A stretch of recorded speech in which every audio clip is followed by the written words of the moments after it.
2023. We have all council present this evening in person. For those of you joining us online, welcome. Let's go ahead and start with communications and disclosures from council and staff. Max, do you want to start? No, thank you. You don't have a quote for us? What is with that this year? I'll start. I'll just say we had a great week in Steamboat. We had so much fun. It snows. It seems like when you go to the Colorado Association of Ski Towns, they usually book a day at the end of the meeting where everybody goes skiing, and they always get a powder day. And we got a powder day at Steamboat. That was pretty cool. And I'm gonna leave it there. Yeah. All right, Tana. Okay, great. I have a couple of things. Most of them are updates on events. And so Leadership 101 is going to be on February 17th, and registration is now open for that if you want to participate. This one is really cool. So there's going to be a cardboard sled derby happening on March 4th at 11 a.m. at the Ice Arena. This is like a soapbox derby, but for sleds. So if you have some kiddos that want to build a sled of cardboard, and I think you can only have like 4 different types of items on it, that'll be really, really fun. The library is also starting their Winterfest next weekend. There'll be book readings. Ballet Next is doing a free performance. The Abominable, is that how you say that? Film screening, and a couple other things. There's also, I think, a book fair, but they're going to do a great Winterfest. And then Club Free will be doing an après party at Canyons Village Silver Sky Nights, February 10th from 4 to 6:30. Club Free is Summit County's new alcohol-free social group, and they will be doing this après party for skiers and non-skiers alike on that day. Dress warm, ride the cabriolet, and look for the Club Free banner. And that's what I have. Thanks. Ryan? Yeah, thanks. Just one thing, and I guess sort of related to one of our staff communications around community engagement, but a conversation that I've been having with Matt and sort of wanted to push forward on and wanted to hear from council. Just opportunity to, I think, level up on our capability to reach residents and target and segment residents and really reach them directly, leveraging our HOAs or our property managers, but looking at what are best practices that communities are using to sort of segment and reach residents directly through text and email, but in a really efficient way.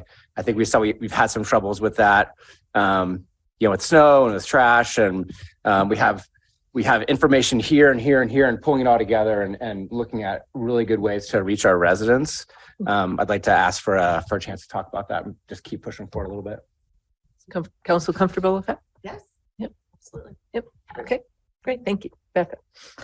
I don't really have anything, but I did just want to say thank you to so many of the staff people. I see a lot of you guys in the room that worked so hard over the past couple of weeks for Sundance to make it all work and keep our town running. So thank you guys. Jeremy? Yeah, I actually have 2 requests, which maybe are appropriate for broader council to weigh in on. One is we continue in our last audit report to have an observation that we don't have a standards of ethical behavior agreement for folks on city staff, boards and commissions, and city programs. And it would help our internal audit score, I think, moving forward. Well, it would. It's on the checklist and we don't check it. And there's really no downside to holding people to those standards. So I'd like to request a discussion on that if we could. Council, you open to that? Okay. And the second one is, and maybe it's more appropriate for a closed session, I don't know, but a discussion regarding our role. Well, I don't know, that's what I'm asking. Our role in upholding local and state code relating to folks interfering with the administration of government. It undermines really democracy in the public process. It loses public trust. We have to get away from selective enforcement of these things. It's a disservice to the community, undermines checks and balances, all that kind of bad stuff happens. So I'd like to at least think as a council, we want to be better informed on that and see if it's appropriate to do anything resulting from that conversation. Council, are you open to that? I'm not really understanding. Well, there's state codes around interfering with the administration of government. And there's been some behavior recently, which may impact or fall in the bucket of those codes, but I'm no attorney, didn't even take an online class or anything. So what I'm asking is if council would be willing to have that discussion with the city attorney so that if that behavior is happening in our community, that we correct it before it undermines essentially the function of government here. Sure. If it's on your mind, sure.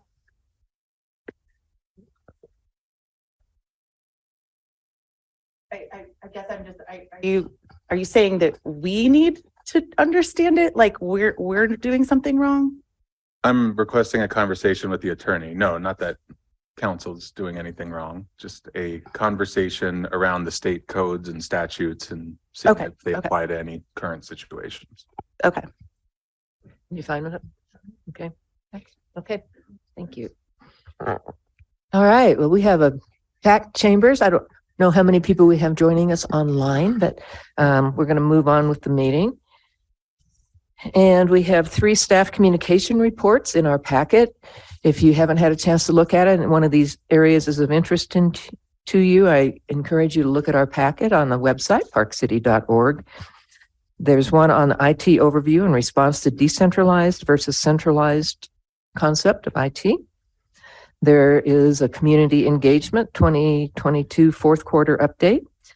And then there's a 2022-23 snow removal operation and financial update. And I found that one really informative. So you might want to look at that. We'll now move into the public input portion of our meeting. Is the video ready to show? For those of you that are joining us to make public input for the first Recording in progress.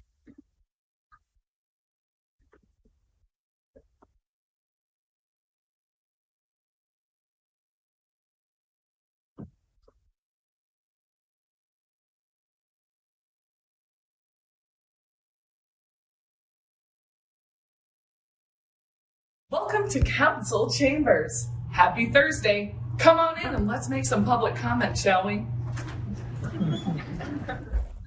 Hello, everyone.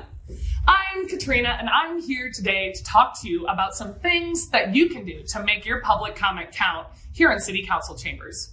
We're so excited that you are here at a council meeting to share your thoughts and opinions. That's why we're all here. We want to make Park City the best place possible, and we value your opinion. So there are 4 tips and tricks that I'd like to share with you to make you the most effective public commenter you can be. 1, please sign in. You'll sign in and then state your name and are allowed to make your public comment at that time.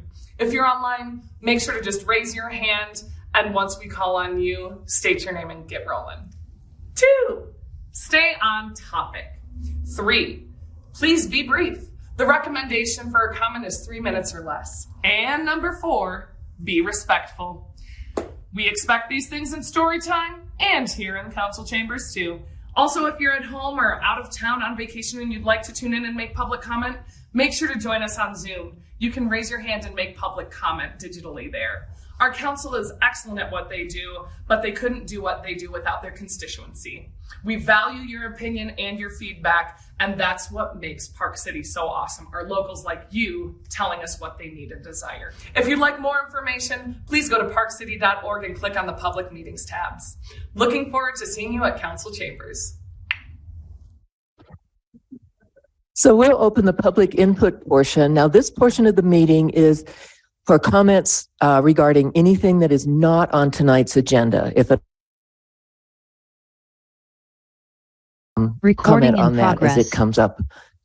If you're joining us online, go ahead and raise your hand and we'll start in the chambers. Does anyone here want to make a comment on something not on tonight's agenda? Hello, Deb. Hello, Mayor. All right. Sorry, I'll just sign in real quick. All right. So I just have a couple of things. The work session today was on the Snow Creek, or the Snow Creek Tunnel got brought up, and it was also in the report that came out. And I've been, I think, to most of the meetings where this has been discussed, and I don't recall it coming up, but maybe it was and I missed it. But to to Max's point, if there's something that we can do in the meantime, as we're going through this design process, he suggested we consider that. And I'm wondering if a hawk signal, like what we have at the A-Fresh, in front of the A-Fresh, is something that could be considered. Couple of things with that. If you did a hawk signal, it might also give you a better indication of where a tunnel would need to be placed in the future based on the usage and whatever. And it would also, if we could get that in relatively soon, you would be able to start collecting data on usage now. And then as Homestake gets developed and as your small area plan for Bonanza and whatever. So you'd be able to be garnering data all along that would help support whether or not we want to spend the 14 million plus on a tunnel under 248. Going along with that, there is a bus stop if you are eastbound on 248 across from the high school. And we have a tunnel right there for people to use to get to the high school. But what I notice in traveling 248 is a lot of people do not use that tunnel. I'm talking about skiers predominantly. I'm not saying the students, but instead they are doing the Frogger across 248. It usually is, 3 or 4 people at a time, one person at a time or whatever. But during Sundance, multiple times, it was huge, large groups of people that are running across 248 or choosing when to do that rather than using the tunnel. So I think those are things that need to be considered as well when you determine your placement or whether you're going to spend the money on a tunnel. I'm really excited about the February 16th meeting to hear about the data that's being collected for the Richardson's Flat slot. I don't think it's a secret that I've been going out there myself and recording data. So I'll be interested to hear if we've got passenger counts, car counts at various times a day, including during the week, because there is a huge difference right now between weekdays and weekends, but it is getting utilized. And I think that that's a great thing. I sent an email not long ago, and I thank Max and a couple other people for replying to it regarding the parking situation, people poaching parking in different lots, and just it's still happening and it's not going to go away. I understand that, but I really think that it indicates that we do need to try and get our partners, Deer Valley and PCMR, to build off-site parking for their guests and have direct shuttles. Today at 1228, there were 50 cars in the Walgreens parking lot. I think if you walked inside the store, you would probably maybe find 10 max. Last thing is, and I think I sent an email about this as well a couple weeks ago. I think Deer Valley and Altera right-of-way is coming on before the city council in a short time. I've been told sometime in February. I really, really implore you to go back and listen to that planning commission audio meeting for their special meeting that they had the third week in January. I think it'll be enlightening, and I think it's important to understand that council directed planning commission to review an alternative that did not include the right-of-way, and Deer Valley did not present an alternative that did not include the right-of-way. So therefore, the commission could only review what was put before them. And so I just think it's important that you hear some of the questions and the comments and that were raised by the commission. Thank you very much. And I apologize if I went over my 3 minutes. Thank you. Do we have any hands raised online? No hands raised, Mayor. Okay. Anyone else in here want to speak to something not on tonight's agenda? If not, we'll close the public input portion, move on to consideration of minutes. Do we have comments or a motion, corrections? Your Honor, I move we approve the city council meeting minutes from January 5th and 17th. Second. Have a motion and a second. All in favor? Aye. Motion carries. Thank you. Moving on to the consent agenda. Comments, motion? Your Honor, I move we approve the consent agenda. We have a motion and a second. All in favor? Aye. Motion carries. Thank you. All right, moving into old business. Discuss the potential expansion of recreational capital facilities, including the summer camp building, aquatic facilities at PC Mark, and new facilities at the Park City Sports Complex. Welcome. Thank you, Mayor and Council. Ken Fisher, Recreation Director. I'd really like to thank the Master Planning Steering Committee that we worked with. That was made up of rec board members, members of the pickleball community, and city staff. And then also the Recreation Advisory Board that also worked diligently on this project. And then Brent Tibbetts from DCBO Architecture for all the work that they have done. And Brent is here as well in case you have any specific architectural questions or anything like that. Okay. With that, we'll go to the next slide. All right, I always think it's important to have a little history so you can understand or get a sense of various recreational capital projects that have been done. In 1986, the city put an $8 million bond on the ballot for a rec facility, and that bond failed. But luckily, the next year, the private tennis facility, and what we call the Racket Club at the time, went into foreclosure, and the city was able to purchase that for $485,000. After they purchased that, the city did pass a bond for $1.4 million, and that was for the gymnasium and also the installation of the lap pool there.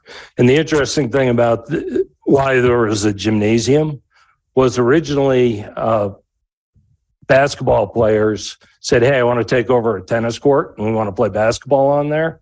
And the tennis players said, no, we really need that space. So they ended up putting a bond on the ballot for the pool and the gymnasium. And hence, that's how we got the basketball gym, because we didn't want to lose the tennis court out of that building. In 1992, the tennis bubble was approved, and we put that up, and that gave us 3 additional indoor courts. And in 2001, the city passed a $2 million bond for the ice facility. And there's also $2 million for neighborhood parks, from which we upgraded Prospector Park, did Creekside Park, the park behind the Mark. And I think that was really it. And then we also had a bond on there for $2 million for improvements to the Racket Club. And that was actually a $0 tax increase. It was a renewal of the existing bond, and that failed. So from there, we moved on in 2006, and that's when we got the ice arena open and the Park City Sports Complex. We got the expansion done at the skate park. And then we did a renovation of the city park building. We enclosed a overhanging pavilion area and renovated the inside of the building back in 2006. And then also we completed all the neighborhood parks. In 2009, that's when we started work on the renovation of the Racket Club. That was a $10.5 million project. And that was funded with existing city resources. So there was no bonding for that project. And then in 2012, we added a 3rd tennis court at City Park, and we rebuilt all the outdoor tennis courts at the Mark and added the 4 pickleball courts. Those were all funded through CIP funds, RAP tax, and general fund money. And then we're here today to talk about our master plan for potential market expansion, the pool assessment, and the Park City Sports Complex. Again, historically, recreation facilities have been funded through the general fund or grant money. We have not done a bond for a rec facility since 2001. All right. Why are we here? Right? We want a discussion on the process, priorities, and the next steps. The master planning process, we had, as I said, a steering committee consisted of community members, staff, and RAB. They developed a prioritized approach to the capital needs and infrastructure. It was presented to RAB and they developed a prioritized approach as well, focusing on the asset management, community needs, and community interests. Then I have to ask the question, right? Why invest in recreation? And it's really physical and mental health and well-being in building community, right? It's really much more than building these facilities. We're talking about, obviously I'm biased, but amenities that are well used by the community in high demand and really helps to make Park City the special place that it is. Okay. In terms of the projects that we're looking at a full replacement of the existing Park City Recreation Building. A full replacement and expansion of the aquatics facilities at the Mark, and then new facilities at the Park City Sports Complex. This would include new indoor and outdoor pickleball courts that would also support winter trail usage. There'd be a new seasonal outdoor ice sheet and a multi-purpose facility, an expanded maintenance and equipment storage facility, and then new lights on the stadium field. The scope of the project with VCBO, there was to identify strategies to accommodate additional pickleball and fitness at the Mark, explore alternative structures to our tennis bubble, assess our existing aquatics infrastructure, assess opportunities at the Park City Sports Complex for future rec opportunities, and then estimate the probable costs with each phase. Our project timeline, we started once we got the steering committee together. We did a community survey so that we could understand the current needs and perceptions in the community. The steering committee went over those, and we developed concepts and identified preferences. And really we're at the last phase here of the community vision where we're presenting this to you. The survey results, we had a total of a little over 1,100 responses. 40% of them were 84060, 46 and 98, and 14% from elsewhere. 66% of the respondents agree that dedicated indoor pickleball courts are a priority and that additional group fitness are needed to help support the Mark. Additional program improvements requested at the Mark include enhanced aquatics, enhanced tennis, and improved strength training facilities. The most sought after improvements out of the Park City Sports Complex or Quinn's Junction were indoor pickleball courts, enhanced year-round trail use, a formal cross-country skiing area, and outdoor ice skating.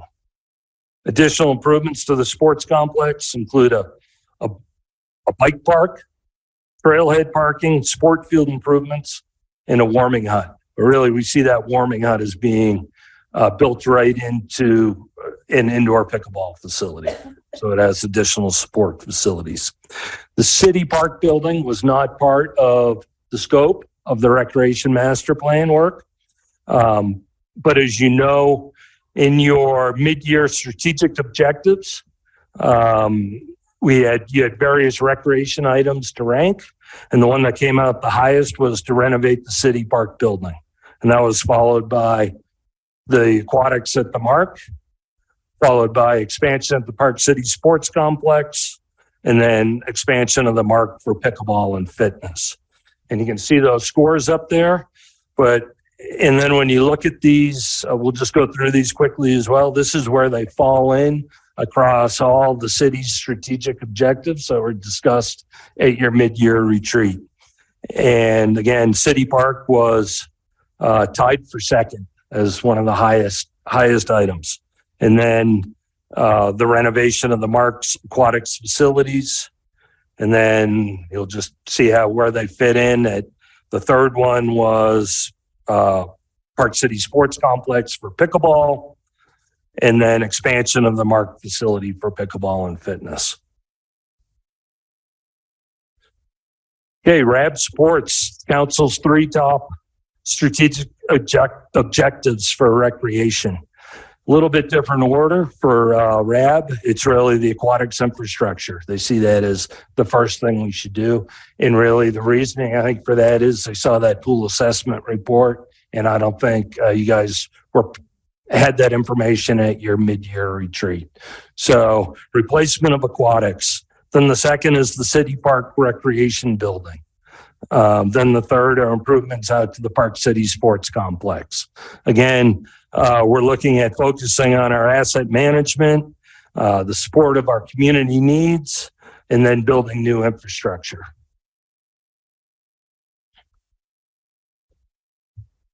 Okay, now I'm just going to get into each project here. At City Park, Well, I was just going to say there has not been any more work done on this since 2017. At the time, this was proposed to be a joint facility for summer day camp and seniors.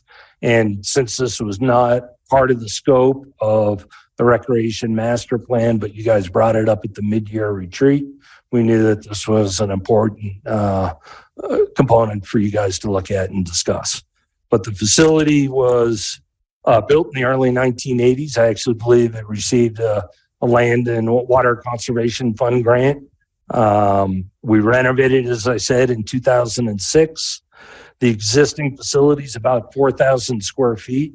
I don't know if you guys know this, but there is a basement in there that we store parks equipment and stuff in, as well as an attic. Because you might look at that building and go, wow, it's really 4,000 square feet. I think the main level there is about half that size. Oh. The playground we replaced in 2003. Happy to say that was actually one of my first projects when I became a recreation manager at the time. And then that building is also used by the Sundance Institute. And really that location is ideal for us due to its proximity to other recreational amenities, such as the field sports, skate park, and the library. Our summer day camp, as you know, operates out there, and being in the park enables us to add all sorts of activities onto our standard summer day camp where kids can sign up for skateboard camp or go over to the library or take tennis lessons on the courts there. The concept design was completed in 2017. At that time, we were looking at about a 15,000 square foot facility. It was a complete rebuild of it, and also it would relocate the playground, basketball court, volleyball court, and added a splash pad. Day camp, as you know, is beyond capacity, and a new facility could help us to address additional community needs. And that's really needs beyond summer day camp. There would be an improved parking and drop-off loading area. Right now, it is very difficult to drop your kids off in the morning and get back into your car and all that with the traffic. The estimated cost in 2017 was about $9 million. In today's money, that's about $13 million. So it's obviously an expensive project. All right, moving on to the mark. Again, this is a picture of the existing conditions there. And again, I'll just, the lap pool was built in 91. We did the leisure pool in 2003, and that was paid for at the time with what we called the Olympic dividend, some extra money that the city had. And then we rebuilt the facility in 2010, and then we redid the outdoor courts in 2012.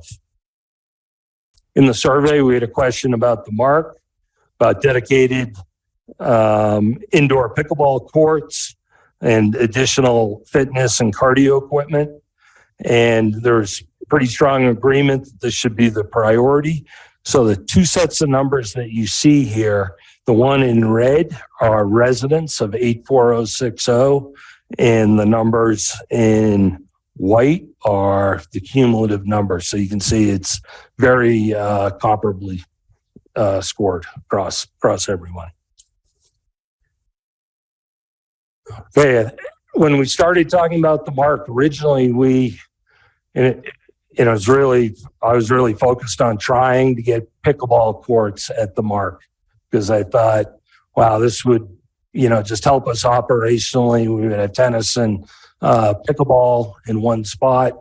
And as we got into it and we looked at the space constraints and the issues, we realized we could potentially only get 4 pickleball courts in, and that would not meet the long-term needs or probably even the current needs of the facility or pickleball.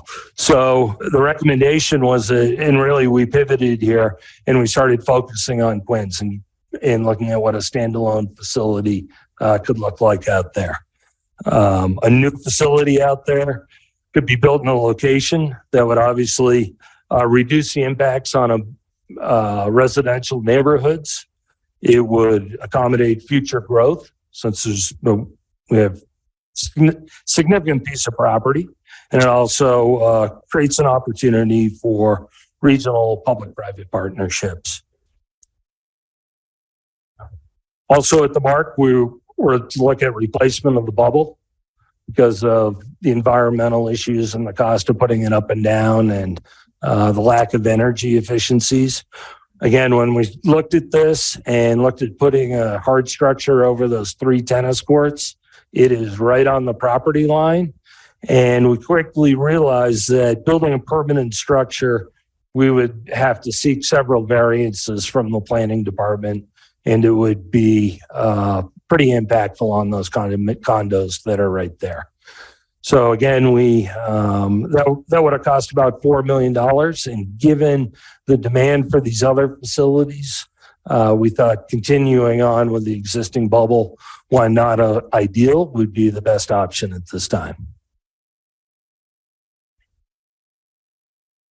All right, Mark Aquatics. So as we talked about, we did a pool assessment, and really these pools need to be replaced sooner than later. They are aging infrastructure. We have equipment breakdowns. There's lack of sustainability.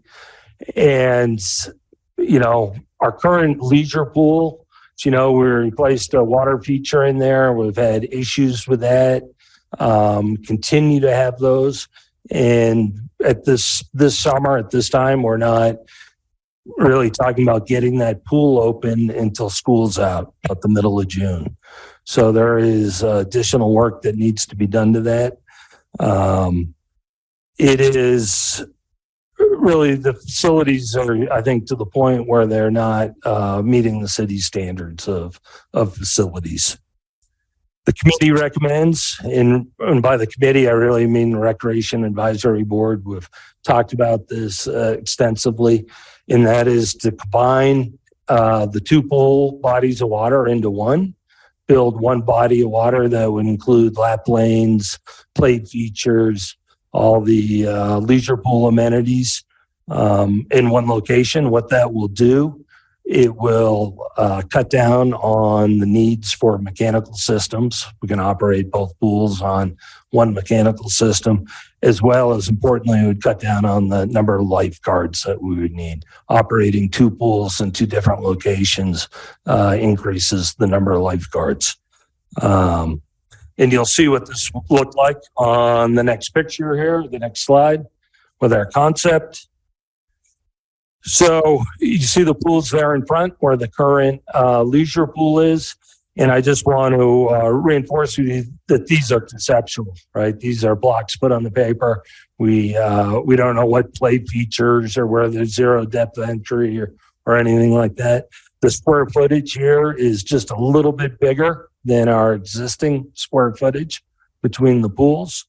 But it is makes sense to get them out front in the building where they would get the most sunshine, as well as it's a great entry point for the facility.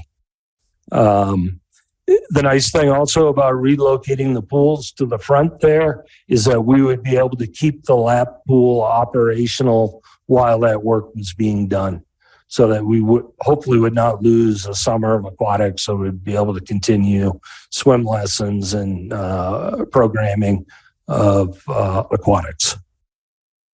And then, there is an addition of 14,000 square feet of fitness that could be built at a later phase that would go where the current lap pool is, and that would be able to be adjoined to the existing fitness upstairs. Could be 2 floors. And the estimated cost for those, the aquatics is about $6 million, and the expanded fitness is about $8 million. Okay, on to the Park City Sports Complex. Again, this is our existing site plan to orientate you. You can see the maintenance building as you come in, and really that gravel lot that is used for parking is the area that we're talking about for potential expansion of facilities. And see the National Ability Center next to it. That's all right, go to the next one. And again, at the Park City Sports Complex, pickleball courts were the highest opportunities for expansion, and then year-round trail use, formal cross-country ski area, outdoor ice skating, bike park, and expanded parking. And those are really the top 6 items that we tried to tackle through the steering committee that worked on this master plan. Other items that were identified, again, pickleball courts, indoor ice, winter sports facilities, indoor turf fields, additional shade, and so on. Okay, our concept here. And the nice thing about these concepts is these could be done in various phases. But the recommendation from the Recreation Advisory Board was that in the initial phase, we should look at 8 indoor courts and 16 outdoor pickleball courts. We should have indoor space for trail users. There'd be 100 parking stalls. We'd have a Nordic training area, and we'd have improved trailhead access. I think the improved trailhead access is a key point. Currently, trail users park by the softball field, baseball field, Sportex. I guess I can't call it Sportex. Field turf field. And have to cross the street to access the trails. And right, they're speeding hockey players late to the game. They're coming through there. So it is a hazardous situation, can be. All right, estimated project cost for this first phase was about $9 million. Then,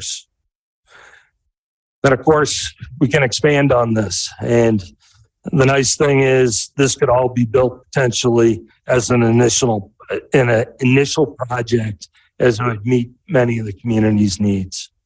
All right, but we are looking at a covered seasonal outdoor ice sheet, a bicycle pump track, expansion to the existing maintenance building, and then putting field lights on the stadium field that is next to the ice arena. And the reason for that is, as you know, fields are expensive to build. And if we get more utility out of our existing infrastructure, again, it makes sense. All right. Here's the list of each project with the probable costs. And this is really prioritized by the Recreation Advisory Board, endorsed by staff. The bottom line's about $43 million if we were to do it all. All right. And with that, I'm going to turn it over to Eric to talk funding.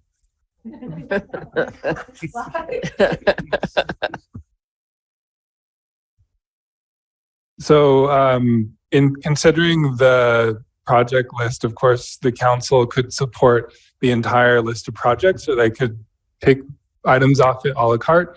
But the main message that I would like to convey this evening is that the city does have the capacity to fund the entire project list. The question is always a question of trade-offs. So I'll first call back to a previous discussion we had early in our budget conversations a few weeks ago. The council discussed the desire to not open the TRT revenue for expanded uses at this time, but did indicate a potential willingness to expand the historical uses of ARST. That's a tool that's always available, and we've already spoken about the potential bonding capacity off of that revenue source being in the range of $50 to $70 million. Of course, if you deployed it all for recreation, it just means you can't deploy it for its other traditional or historic uses. So those were things like infrastructure, downtown projects, historic Main Street enhancement, roadways, and things like that. So I just want to call that out. And then tonight, just focus on one other tool that you could always elect to deploy. This one, of course, is conditional on the will of the voters. So the people in this room would be the ones really deciding whether this was a viable tool. So that would be general obligation bonds. And Jed and myself do a review of this essentially every year anyway. So I thought it might be a good time to review the current general obligation debt load and then show what it might mean to a median homeowner if you were to propose a new one. So currently, the Park City Municipal has a self-imposed general obligation debt limit as 2% of the assessed value of the city. The state statute is 4%. And right now we're under 1%. And that number has been going down for two reasons. The debt load is falling off and assessed values are going up. In terms of our peer group, you could say those in the state and then some other resort towns. We're sort of in the upper middle range of how much geo debt relative to assessed value cities have issued. So we're fairly significantly below cities like Provo, but then if you go out and look at some cities that are other resort towns, we're certainly above those. And a lot of that has to do with the momentum around open space acquisition in the previous 10 years. Continuing to the next slide. This is really what a hypothetical proposal of a new general obligation bond would mean to the voters. I do want to disclaim one thing, which is that I have to model this off of a median home. And every single unique individual has a different assessed value on their home. So their own experience will never match up exactly to this. This is saying a median Park City homeowner, what does that profile look to expect? Now, if your home value is above the median, you're going to be paying more absolute dollars in property tax. If your home value is below the median, you would expect the number to be lower. But I cannot precisely advise everyone what it would mean to them individually. We have to make some aggregating assumptions. So a $35 million recreation bond, that would be below the total project list, just for example. I'm just showing some round numbers. Funded at today's prevailing interest rates would require an annual debt payment of $2.5 million, $2.6 million. Those interest rates have been relatively stable in recent weeks and are slowly coming down, actually. $50 million general obligation bond would mean about $3.7 million of annual debt service that the city needs to pay now.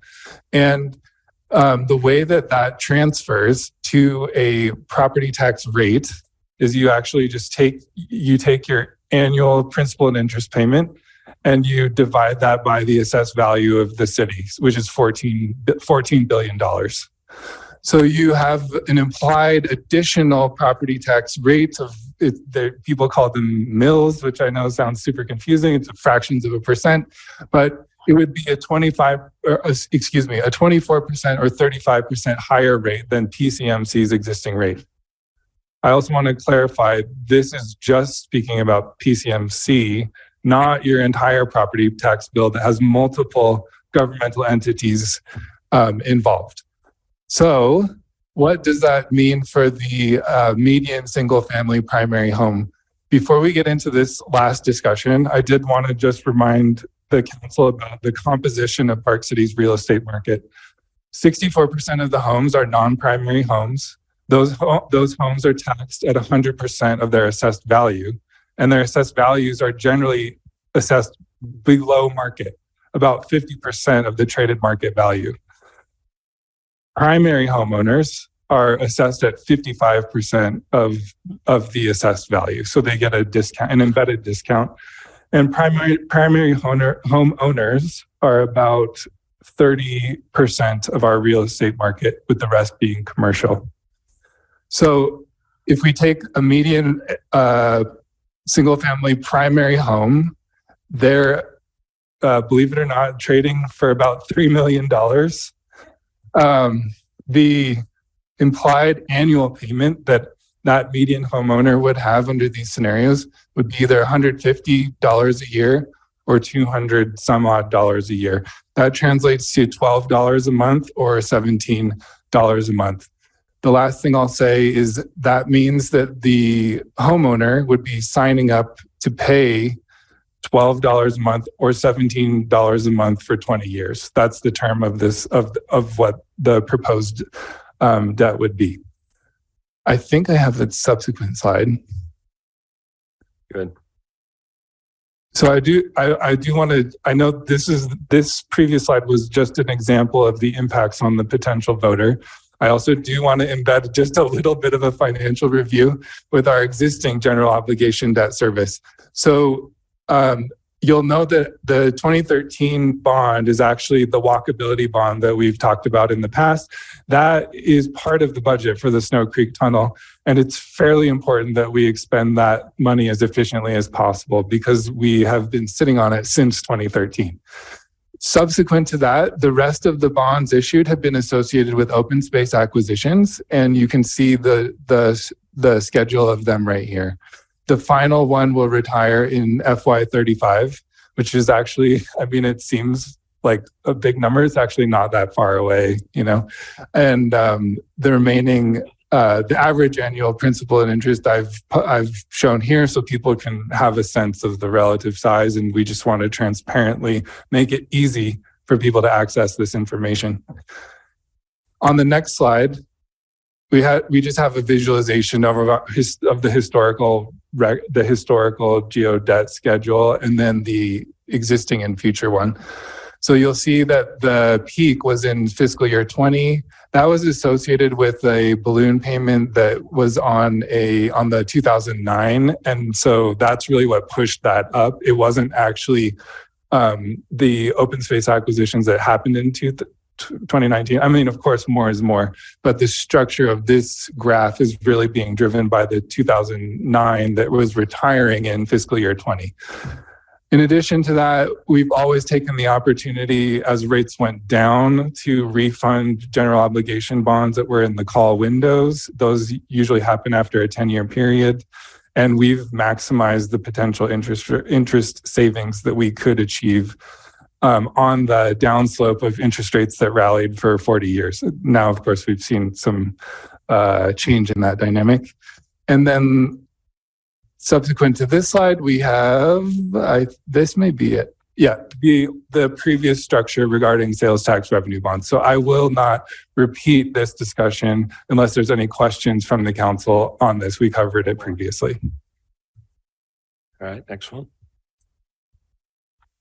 And again, this was previous content. I've just included it for your reference, so I won't force you to relive it. Same thing. Same thing. Go to the end? Yeah. All right. Same thing. All right. All right. Questions and comments? Just Mayor, if I can, that's it. Go ahead. I'll turn it over to the mayor. We'll go ahead and take questions from the council and then we'll open for public input. Becca? Just so, I think I love some of the concepts and some of the ideas you have. I am wondering if you have some opportunities to further explore use and how some of the facilities might be used more year round. For example, aquatics, we really only have about 8 to 10 weeks of real summer or when the pools are open right now. Is there an opportunity to put a bubble on the pools and make it something that our community can use year round if we're going to invest $6 million? And also, I know that we really need expanded day camp facilities in the summer. And when I was on the RAB, I was a rep to the RAB when we were talking in 2017 about the expansion and using it as a senior center. And now that our seniors have been so clear about wanting a different space, if we're going to invest $13 million in upgrading those facilities, what are the opportunities for year-round uses for those facilities? And before you start constructing them, how do you make sure that they are built to meet the needs that we would need year round?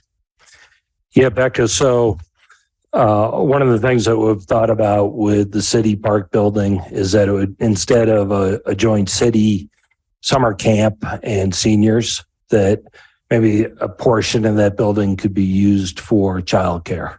As you know, that's a crisis in the community. And in my mind, if there was a way to do that with that location, I think it's a great opportunity for the city.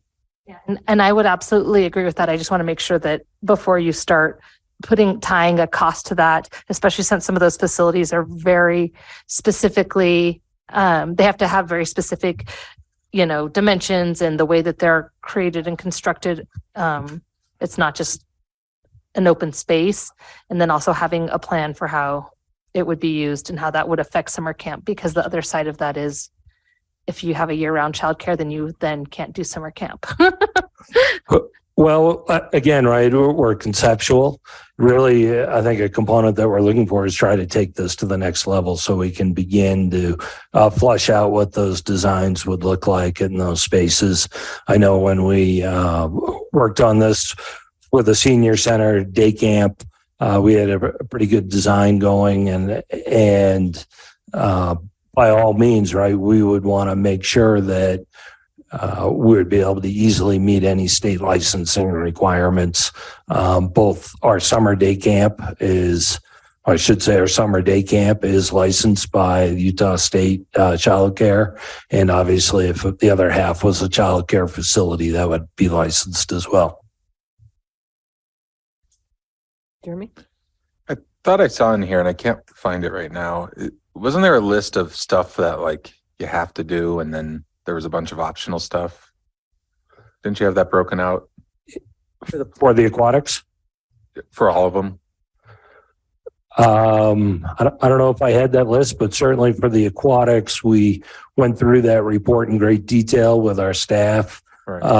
And we broke out for that, like the low hanging fruit, things that we need to do, that are right, just ongoing state requirements, and then, bigger, parts of that. Okay, so it was just aquatics that it was broken out for? Yeah. Oh, maybe that's what I was thinking. Yeah. All right, thanks. Max? Yeah, is there anything not contemplated in this plan, like any other facilities in town that have been raised by members of the community, existing facilities that are either in need of upgrade or in need of, facelift or whatever that we don't see here? Yeah, so we did have someone come to the Recreation Advisory Board. I can't remember, it was over the summer, and it was September, they came and were asking about potential upgrades to our existing skateboard park. They felt that it had been outdated and needed some upgrades, but that is really, at least from public input through the rec board, the only item. One more question. In terms of operating this stuff, right? Like we heard last summer, we had problems getting lifeguards, and I mean, so it's great if we build all this cool stuff everyone wants. Are we planning to operate it? Are we planning to contract it out, or do we have any thought to that? My hope would be, I'm a strong believer that the city should operate these facilities versus leasing them out. I think it gives us a better opportunity to make sure we're providing the public with the amenities that they need and operated the way they want. But that could be discussed, certainly. I mean, off the cuff though, you feel confident we could staff all these places? Well, staffing's always a challenge, right? And again, as part of the next phase of moving this along would be to look at an operational plan so that we'd get a good understanding of what these facilities would cost to own, operate, the ongoing maintenance, all that. I am confident that we could staff it. I mean, who wouldn't want to work for the recreation department? Want me to answer that? I mean, I probably won't be here, but Well, to that point, I think that's a good question. And that is something that we contemplated at length in RAB, which is existing facilities that already have staff, right? That's low hanging fruit. And that's evidenced here by sort of the prioritization of the list. City Park building, maybe there might be a little more staff depending on the use, but you're right. You're asking what type of uses. And then the pickleball facility. I'm pretty sure the way that this reads and the conversations we've had is that we want to try and focus that facility on being as user friendly, but as low maintenance as possible. And I think we've heard from multiple groups that have interest in using that facility that that's their desire as well, to not have it be this massive piece of infrastructure. That way it's most viable for us to get online quickly, and we have a lot of community input and investment in the facility. But that is sort of evident in the prioritization of the list. Tammy? thanks, Max. I have a few questions, so I'll start and then we'll just go from there. But my first question was actually the same as Becca's, is I would really like to see some sort of winter aquatics, and how that, if it does that require a bubble, how much would that cost? So that's one. And then, so I'm just a little confused still on I know we don't have a new report of how much it would cost to do the summer day camp, but with that senior part of it, were the seniors going to share half of the location? Do we need the space to be as big? I'm just like, is there a way to maybe make it less than 13 million because it wouldn't have seniors if we didn't? I don't know. I'm just trying to figure out how that's viable. Yeah, that's a very good question, right? And we had looked back in 2017 sort of about a scaled down projects and what that would look like. And that square footage that I put there was sort of like the biggest project possible. Again, we would have to open that project up, begin that schematic design, and look at the needed square footage for those components. Also wrapped up into that price is new playgrounds, a splash pad, relocation of a basketball court and volleyball court. So it's not all just building. And then I'll just add again, also remember that building is in the soils district. So any work that's done there, those soils need to be taken care of. Okay. What about any aquatics at Quinn's? Was that taken into consideration with the study? Even like a giant splash pad?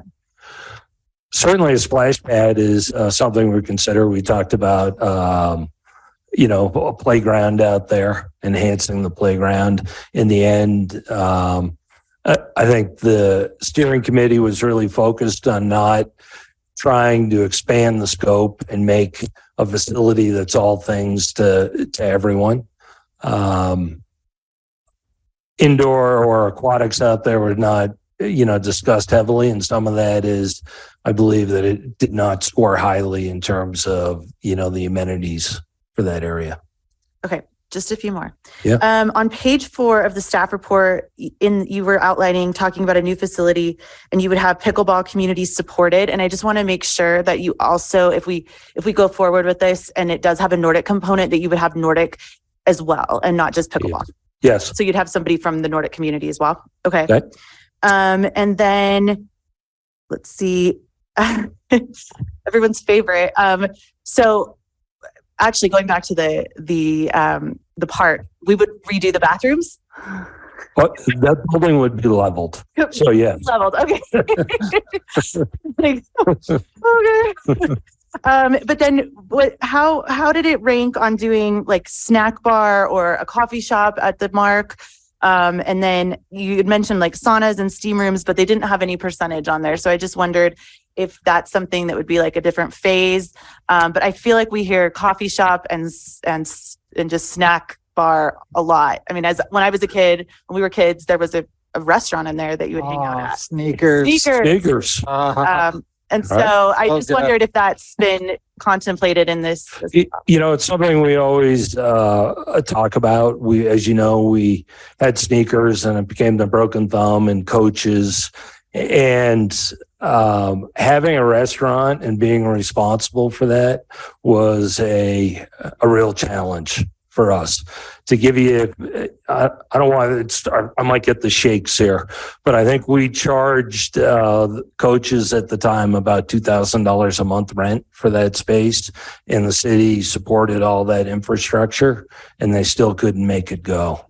So, well, I know you're talking maybe smaller, doing coffee or paninis or something like that is certainly something we've talked about. Well, I was thinking even something similar to what we did with the library with Lucky Ones, where, we're giving the space an opportunity for someone to come in and do something there, maybe a nonprofit. I just think it'd be great to even just be able to like grab a smoothie or something, so, and yeah, I'll leave it at that. Ryan? Yeah. Thanks, guys. Couple of things on the funding. Have you put any thought into, at this point, contributions from other that from Basin Rec or other municipalities, Hideout, Camas, as those user bases have grown, do we envision them making a contribution to the cost? It's a good question and haven't contemplated, but I'll just I'm just going to put it out there. The Basin spent $7.5 million on 2 new fields at Trailside. And they did that, and that's certainly going to benefit city residents and our youth of our community and the adults. And they didn't come and ask for the city to contribute to that. I do think at a certain level, we work together to make sure we're not duplicating facilities. Some facilities, as you know, it makes sense to partner. I'm not sure if necessarily does at this level, but I know we would certainly welcome any contributions from anybody.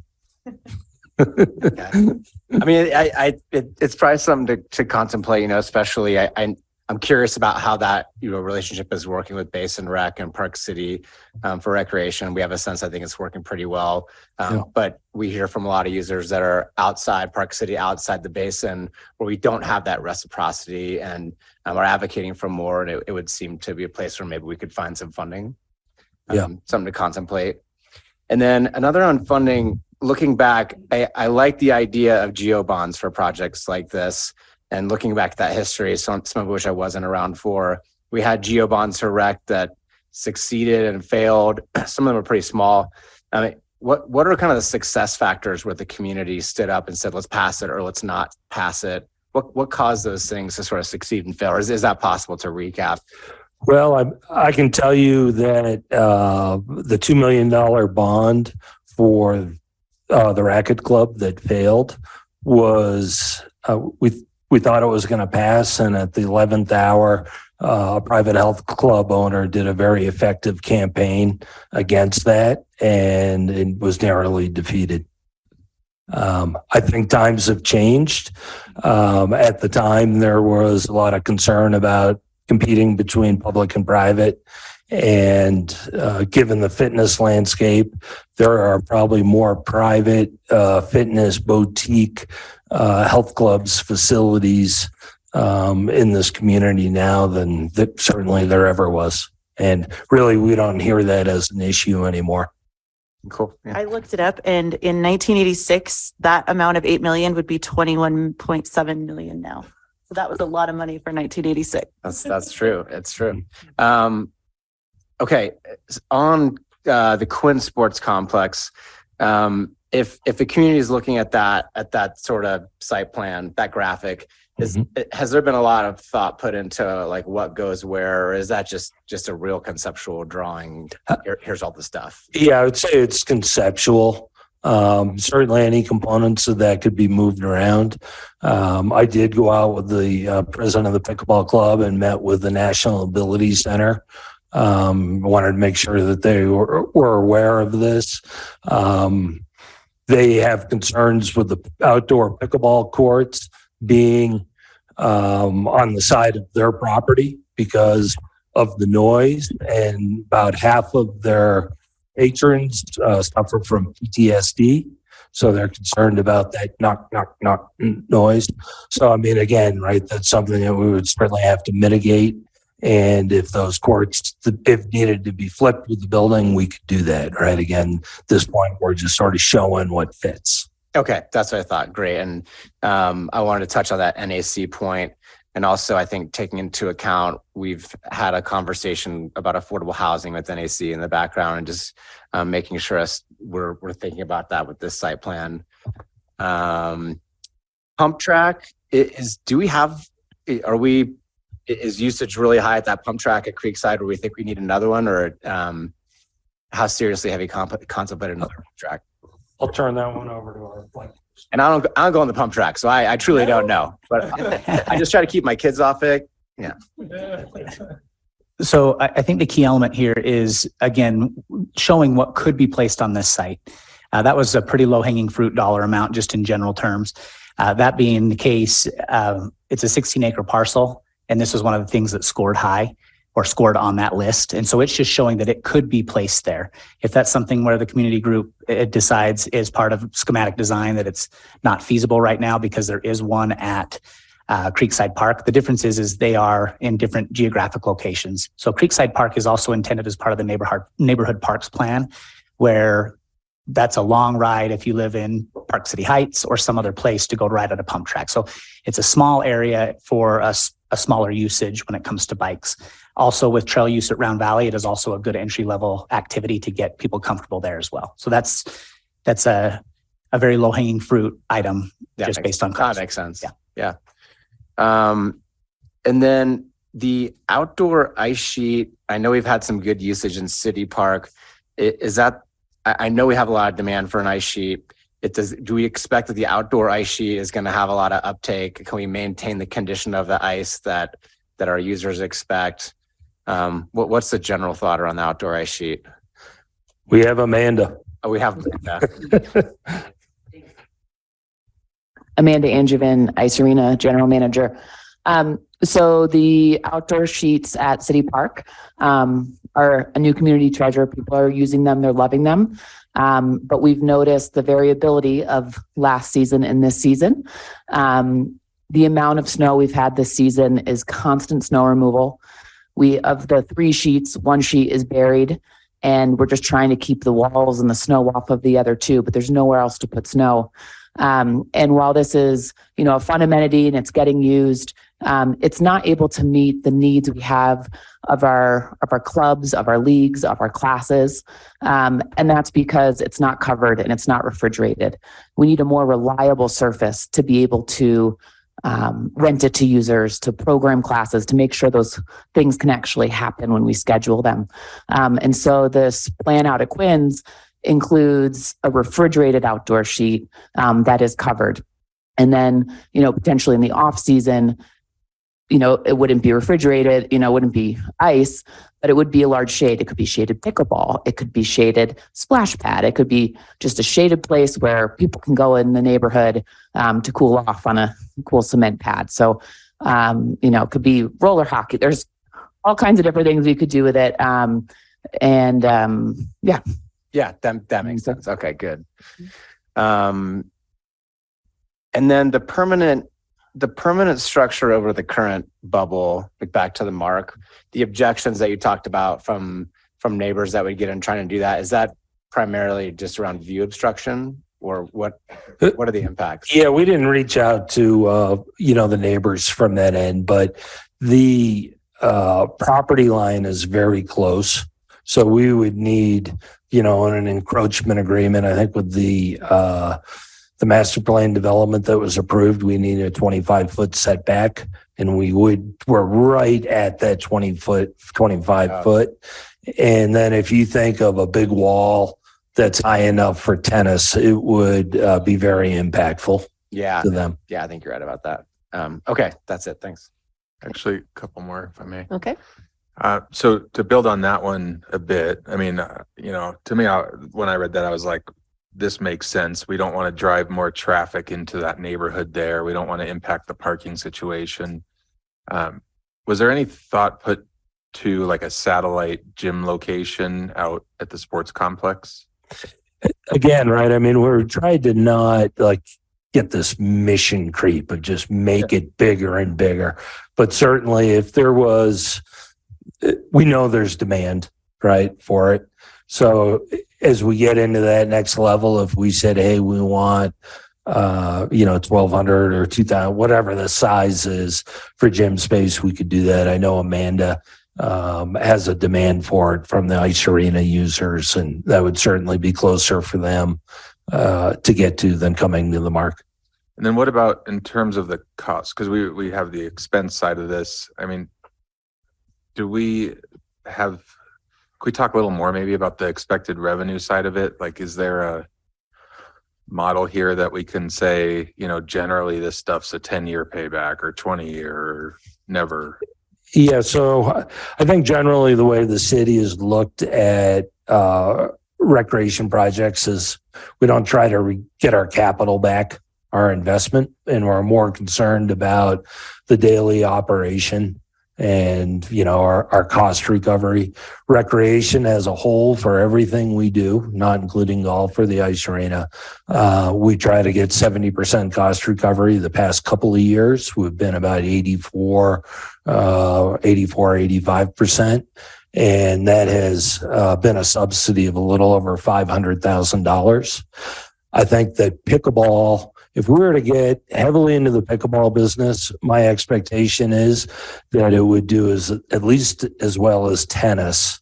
And tennis, covering its direct expenses, we get about 120% cost recovery back. It's growing, pickleball? I'm just kidding. So, just kidding. What about the other ones here, like the expanded fitness, the other facilities we're looking at? Any kind of swag at the cost recovery there from an operational perspective? Yeah, well, certainly fitness is next to tennis, our biggest revenue generator. We are last year, I think we did over $800,000 in facility use.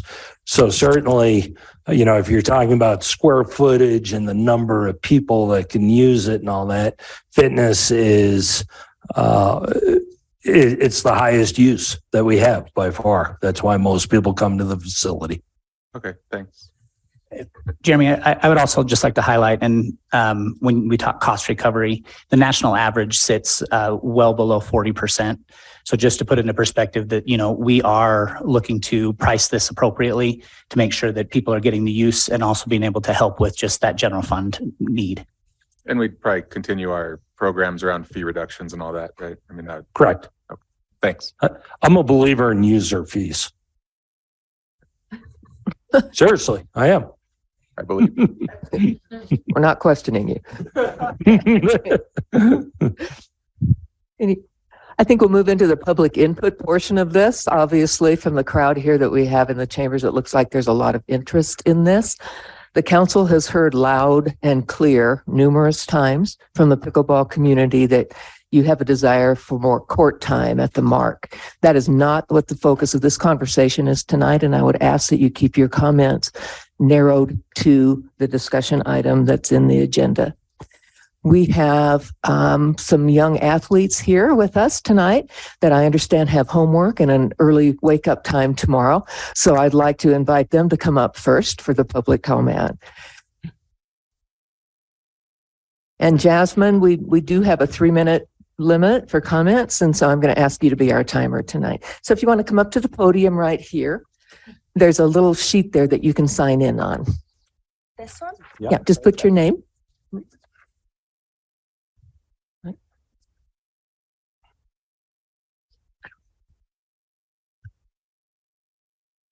Hi. Hi. What's your name? Luca Machurda. Nice to have you. Thanks for coming. Thank you. Good evening. Thank you, City Council members, for giving me the opportunity to speak with you this evening. My name is Luca Machurda, and I'm here representing all the skaters with the Figure Skating Club of Park City. I am here to ask you to strongly consider putting budget and time towards adding another ice sheet at Quinns Junction. I know you have a lot to think about when spending money, and this is why I'm here to tell you the importance of this ice. Park City is known for developing world-class athletes. Our community wraps their arms around student athletes, giving them so many opportunities to exceed. For that, we are so grateful. Our skaters have needed more ice for many years. Putting in another ice sheet is crucial to our development, success, and safety. There are over 75 skaters in our club training on one ice sheet. There are skaters constantly looking out for each other as they are skating. For example, we have an adult pairs team going to nationals here in Salt Lake City in April. Every time they run their program, we are concerned about running into other skaters who are working on spins, triple jumps, and their own individual programs. We are also watching our backs to not get hurt. Collisions happen every day, and it's scary. Our skaters work hard. Some come here from Park City for all camps all over the country to train with our world-class coaches. We have the best team of coaches here. Our skaters have high aspirations to become international competitors. I am one of those skaters. Many of us wake up at 4:30 in the morning to get on ice because that's when we have that one ice sheet available to train. We train hard. We have big dreams. We give up a lot to do this sport. It takes heart, determination every day to do what we do. This year, I wanted to make it for the first time ever to sectionals my level. We need to have facilities available to make these dreams happen. We deserve more ice. We need it to succeed. Thank you for taking the time to listen to this. You're impressive. How old are you? 14. Well, really well done. Thanks so much for coming and talking with us Thank tonight. you. Do we have any other young athletes here with us? Okay, we'll go ahead and take public comment from the chambers. And if you're joining us virtually, welcome. Please go ahead and put your hand up now. Man, just to be clear, to reference Tate, we have the young and the young at heart that are here to comment.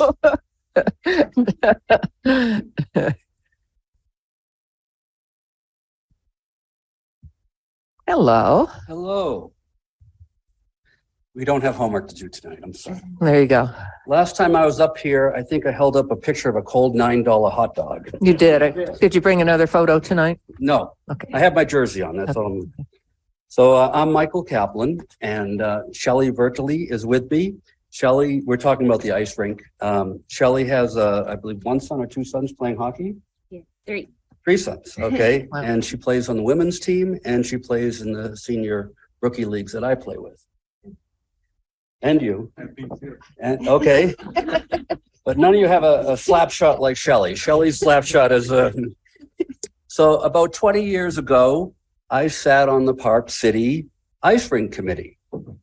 And it had become clear that a resort town of our nature and size needed a rink. We talked about locations and financing, facilities, usage, and other issues, and ended up with our current rink. I'd like to tell you a bit about how it's going. I know some of you are using it, and I know Matt plays, but we have youth learn to skate programs. We have youth hockey with 18 plus teams. The National Ability Center uses it. There are 4 high school hockey teams. 2 times we've gone to the championship. We've become champions in their areas. Their teams practice and play games there. There's figure skating, curling, speed skating, public skating, special events and birthday parties, adult hockey leagues and pickup games, and many other groups using the facility as much as 18 hours a day. We are full. It is well managed by Amanda and Matt and Mike and others and their team. It has become a key amenity for our community. Well over 1,000 residents and locals, as well as our visitors, use it. Truly, it is a success story. So after nearly 20 years of demonstrated demand and popularity, it is clear we need a second ice sheet, especially in the winter seasons. May I suggest you consider a second outdoor rink for fall and winter skating. It should have a roof, and outdoor rinks can be built and managed at a reasonable cost. In the summer, they can be used for pickleball as other uses. Lastly, it should be attached to our current facility, take advantage of economies of scale benefits in terms of personnel, Zamboni, equipment, skate rentals, security, and so on. And lastly, it is near the hospital emergency room, which I've had to use a few times. Thank you. Thank you. Hi, come on up.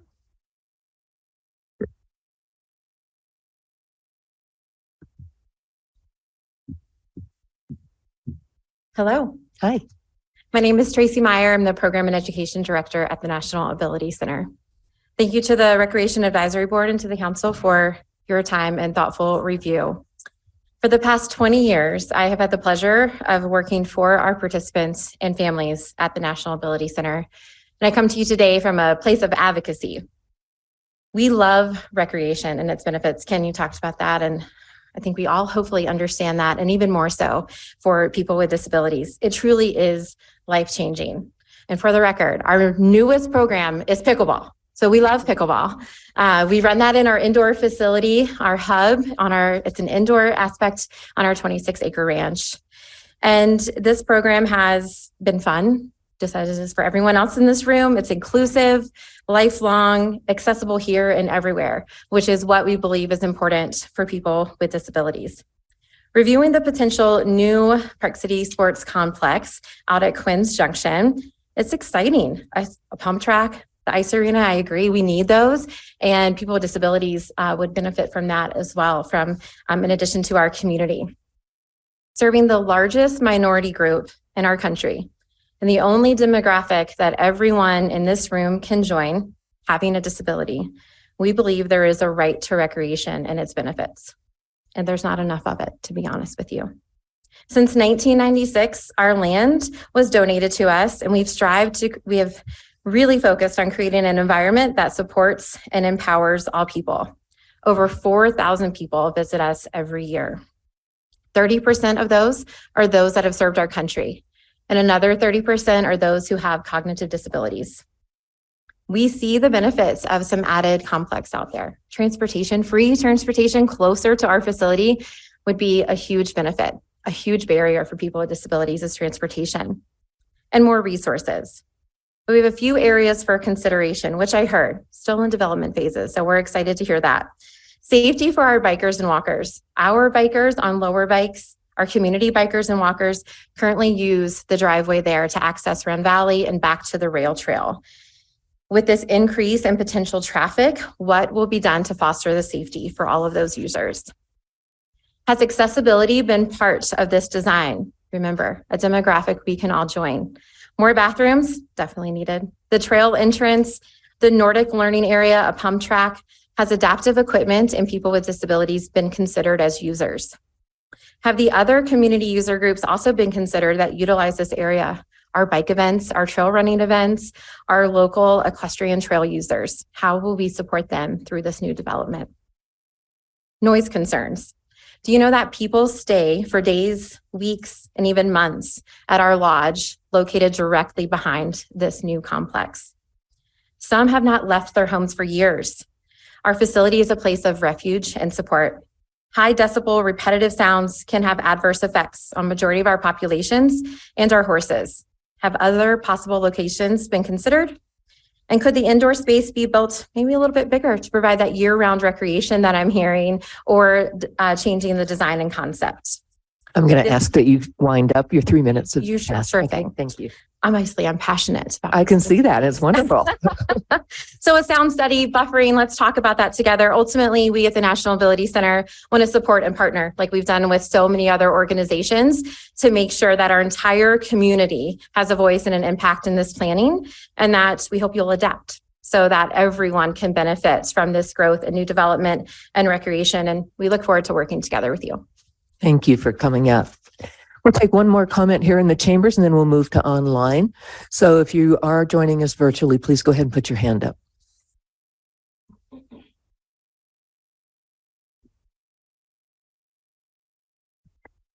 Good evening, Mayor and Council. My name is Dr. Steve Allen. I'm a psychologist at the Salt Lake City VA and the coordinator of the PTSD clinical team at the Salt Lake City VA.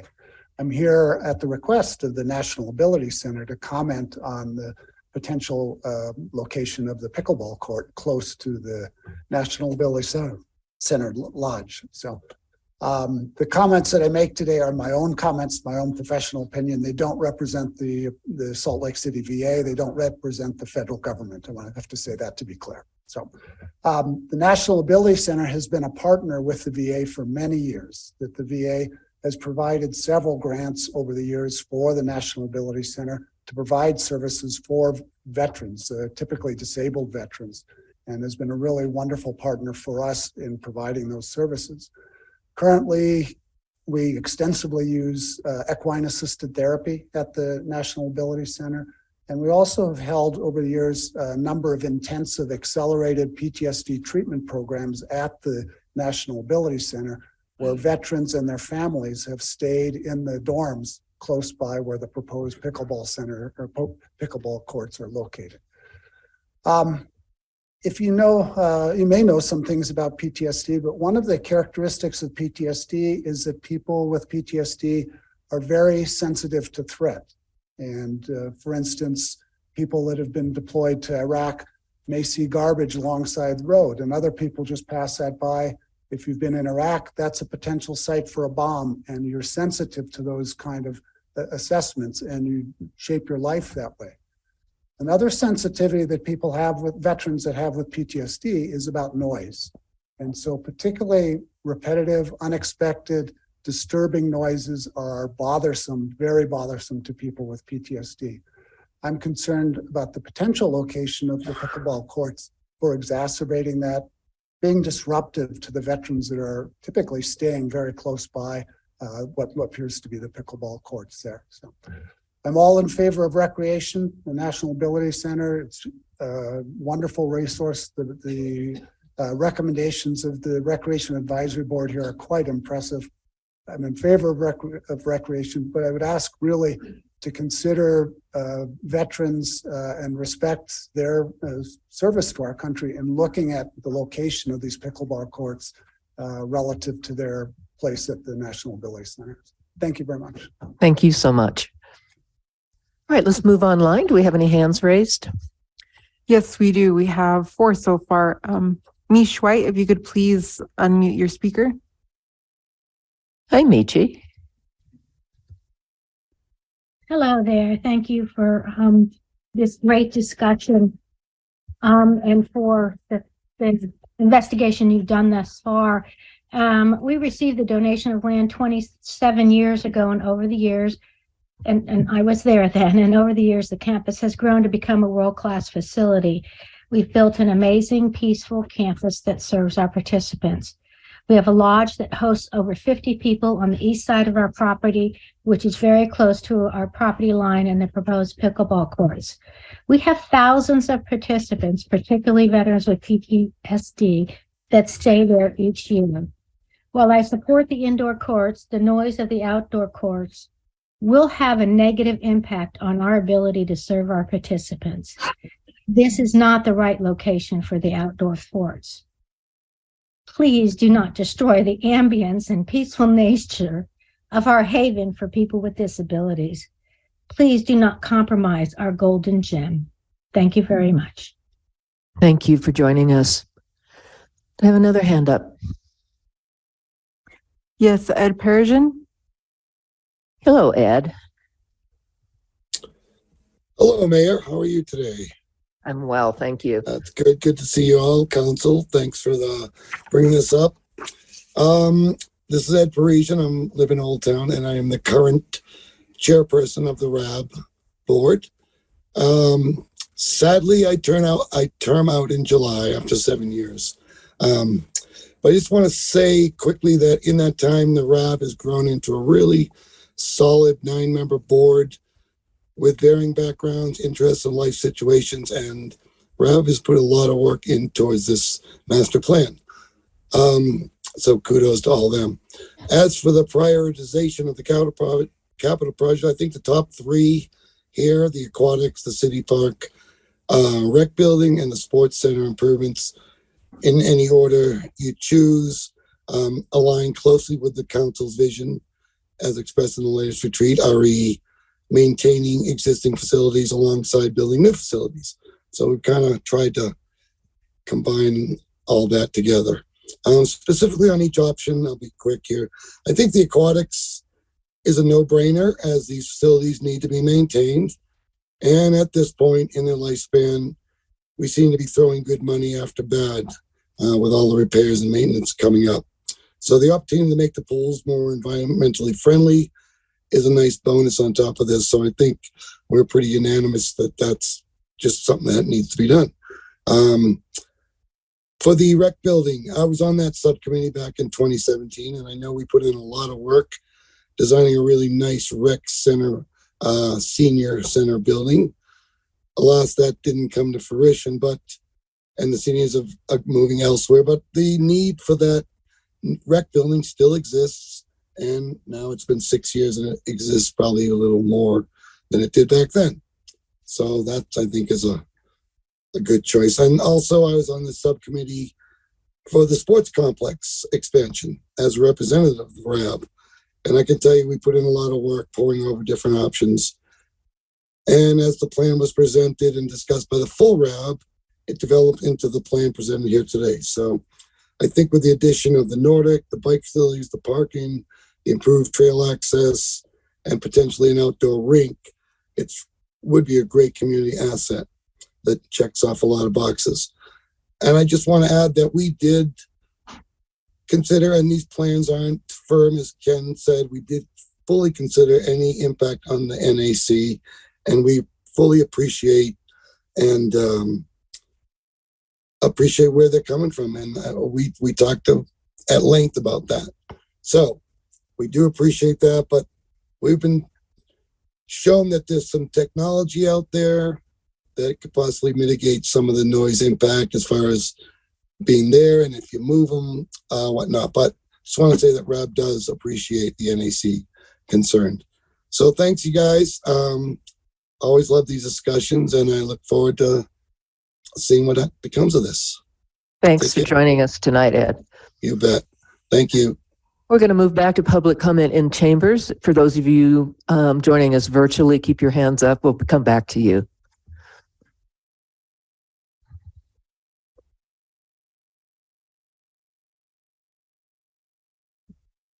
Good evening, everyone. I'm Joe Plowman. I'm the new president of the Park City Pickleball Club as of January 1st.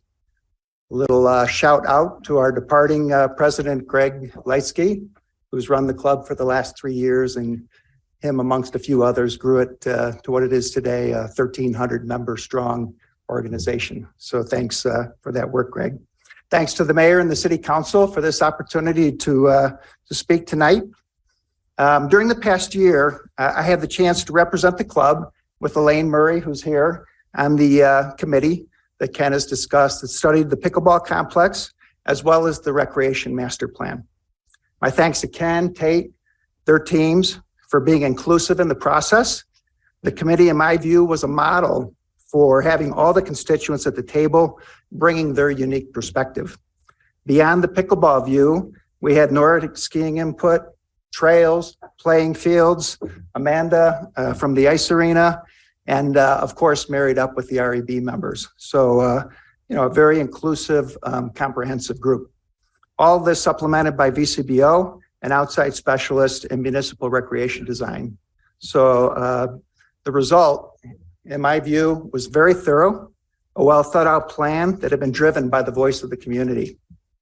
The community outreach survey that was completed made it clear that additional pickleball facilities and programs was the #1 priority by a long stretch.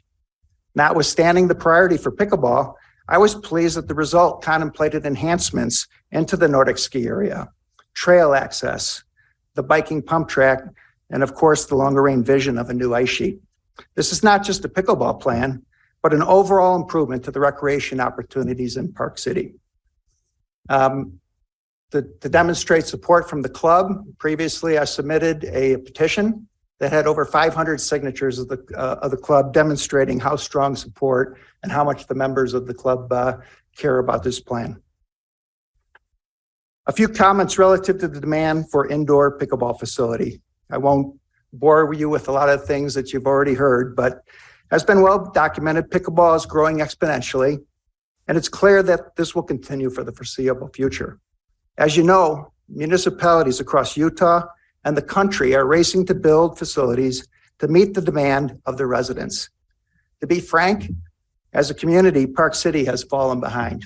And I would ask that we approve this plan to maintain Park City as a city that provides first-class recreation opportunities for its residents. So Park City Pickleball Club supports this plan. We ask you to approve the opportunity for Ken and his team to go to the next step and build the refinements where we can meet the needs of everyone, including the NAC, as a good partner with them. Thanks for your time. Right on time. Thank you so much for your comments and for your service on the committee. Thank you. Come on up. Gene DeSantis, 84036. Want to commend all of you for the outstanding work that you've done in bringing this Quinn's project together. It's comprehensive, it's thoughtful, it's enlightened. It clearly addresses a huge demand. You're all to be saluted for the exemplary work that you've done. However, the fact that you're doing something that will become an online asset in several years does nothing to mitigate the demand that you're facing today, yesterday, and last year. The people who play with this ball have extraordinary opportunities. The people who play with this ball have extraordinarily few opportunities. It's because there's some resentment to the noise that this ball creates. I ask that you keep your comments related to the facilities and the plan that's being presented tonight. Mayor, respectfully, when you asked before if people had comments about things that were not on agenda, I should have come up then. Is that my error? The comments we're talking about the facility plan right now, and I ask that comments be kept to that plan. Respectfully, to do one without the other is a glaring omission. Let me just tell you, in the private sector, the demand is being met. In the private sector, you see courts being built, indoor facilities popping up. Your customers are going there. Can I ask for a show of hands? How many people here have played? I ask that you keep your comments related to the facility. If you don't have any, then I ask that you sit down. I will be back next time. Okay. Hi, come on up. Hi, my name is Elaine Murray, and I've been here 20 years. Like you, I've seen a lot of growth, and my kids were born here and grew up here. And a lot of the things that have developed in Park City since I've been here has been part of our attraction, right? So we did a good job because now we have a lot of people here. And we have a little bit of catch up to do. I'm on the subcommittee for the court expansion. And I'm also the social director for the club, which kind of put me on the board. They kind of forgot to tell me that. Surprise. And I'm thinking it's because I've been playing pickleball outside for a year. In my 1 year in pickleball, I've met more people in Park City than I have having my kids in the school district. It's crazy. And a lot of them are people I would never meet, part-timers. I have one friend now that is in the colony, and she called it the canyons. She lived by the canyons. So anyway, I've gotten everybody's phone numbers. I'm thinking that's why I'm on the social committee and on the expansion committee, because I called all those people to contribute to the Park City High School debate team. And they made half of the $23,000 that I fundraised. That's awesome. Do you have a comment about the facility? Yes. Okay. I feel like those people, even though they've gone home, they're part of the community, but they've now invested in the community. And at this point, we are kind of backpedaling, so we do need to grow the sport complex to accommodate those people. It's only going to get worse, right? We are, and we're losing. I know this is for resort areas, but we are losing people. I forget what it's called. We're losing our locals going down to Salt Lake and spending money into those particular facilities, private facilities that we could be paying for, or that money could be put back into our coffers. What I wanted to say was, with the bond, if we did the bond route, like right now, there's a lot of friction. You already know that. If we did the bond route, everyone goes 2 to 3 years. And if you waited like at Willow Creek, or even like tonight, there's drop-in at the Mark in the bubble. And when you wait that long, it's just, I forgot what I was gonna say. I lost my point. But, oh shoot. Anyway, the bond will take too long. Like people are going 2 or 3 years, and then they're going down to Salt Lake. I'm just wondering if we have the money, could we reduce the friction for the time, right now, the immediate demand? Could we, speed it up is my question. Okay. Thank you. And thank you for serving on the subcommittee. You're welcome. Nice panel. Thank you. There you go. Let's take an online comment. We have Danny Glasser. Hello. Hi, Madam Mayor. Thank you so much for letting me come in on this. And thank you to the council members, the members of the RAB committee and our fellow citizens and the staff that are working on this. As mentioned before by Michi and others, this is an important issue for us at the NAC. I absolutely appreciate the reach out that both Ken and Joe did in the conversation we had. And my concern centers around the sound factor more than anything else for the PTSD that Dr. Allen referenced, and also for our neurodiverse populations. I really appreciate the collaboration we've had thus far with this process and the continued collaboration we have with this body. And I'm hopeful that we can sort of, at the very least, come forward and find a independent study for environmental and sound to really assess what the impacts could be. We want to be good partners in the community, and we are committed to that. As Ryan referenced earlier with our thoughts about doing affordable housing, making that available to our school teachers and other communities in the area. We want to keep doing that, but we don't want to do so and move forward at the risk of the population we serve that, as Tracy referenced, can have such barriers to come and recreate. So we want to support recreation. We want to be good partners. We want to work alongside Ken, Joe, and anyone else. But we do want to advocate for the populations we serve and protect their interests in this process. The worst case for us is for us to go forward on this and find that there is 60% of the population we serve won't be able to use the NAC because of the sound impacts and what it does to them. As Michi said, the safe haven that we have. So I appreciate the consideration and the partnership, and let's find a way to move forward. Thank you. Thank you for joining us tonight. Do we have another hand up? Yes, we have Kathy. If you could please state your full name for the record. Hi there. Are you with us?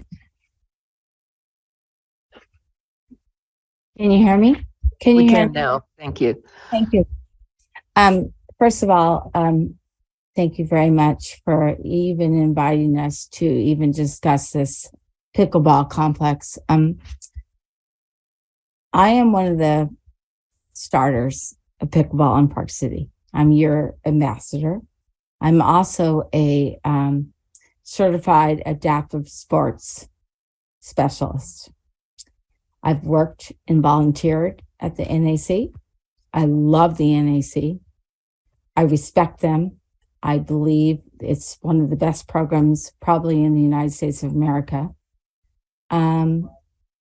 I believe that we are a little behind in the pickleball complex development. I see that they chose that spot close to you. If that's what the land is giving us, then we have to decide on that. I do agree with some of you was saying about the post-traumatic stress. I'm very involved with that, but I'm also looking at the other side. What about all the other disabilities that could really benefit from pickleball? I started wheelchair tennis in 1984 with Brad Parks in Irvine, California. I worked for Cascalina, a rehab facility in Pomona, California, right out of college. I wrote my master's thesis on the biomechanics and task analysis of wheelchair tennis, and now I'm a professional pickleball coach. I've even done a clinic at the National Ability Center in your indoor facility, and great people. We could put this on the map. This is probably one of the best places that we could do this. We have lots of opportunities to open up the doors, not for just general pickleball. Let's say for everyone inclusive in pickleball. You have no idea. I am fortunate. I hate the snow. I teach pickleball in Southern Arizona for 4 months. I have 4 people in chairs right now I'm working with, and they are so excited because there's no one that can teach them. I think we need to look at that. I think we need to look at autism. I think we need to look at Down syndrome.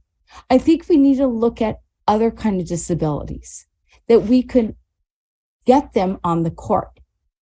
And it is very attainable for that population, all those populations, not just people with PTSD. And I respect those people. very much. And I did do the horseman program with them. I get it. But that's just a small population. I sort of disagree with your numbers there.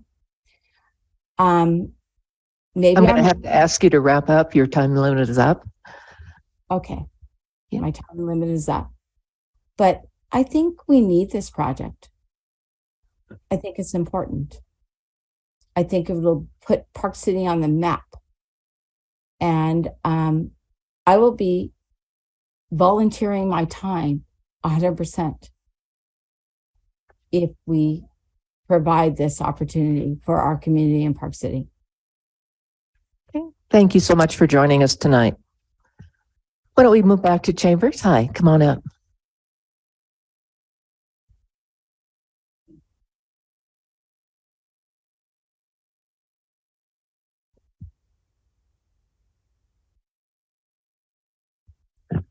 So my name is Scott Schulman. I'll be very brief, probably 1 minute and 38 seconds. All right. I represent Bridge 21 and Bridge 21 Circle. For those people who are not familiar with those organizations, Bridge 21 is dedicated to providing independent housing in Park City for our neurodiverse population.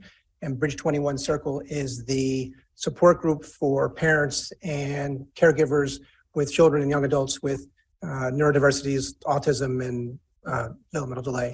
As you may be aware, many persons with neurodiversities will go through life with significant sensory issues. For some, they're overly sensitive to light.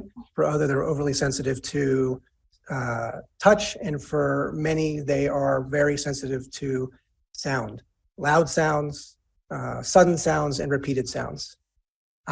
Many of the participants from Bridge 21 and Bridge 21 Circle are involved in programming at the NAC. That programming is often outside, and it is adjacent to where these courts are going to be. So Bridge 21 and Bridge 21 Circle are not opposed to the pickleball courts, but we feel strongly that there should be an environmental impact study so that we can be assured that these persons with neurodiversities who depend on programming at the NAC won't be adversely affected. Great. Thank you. Thank you.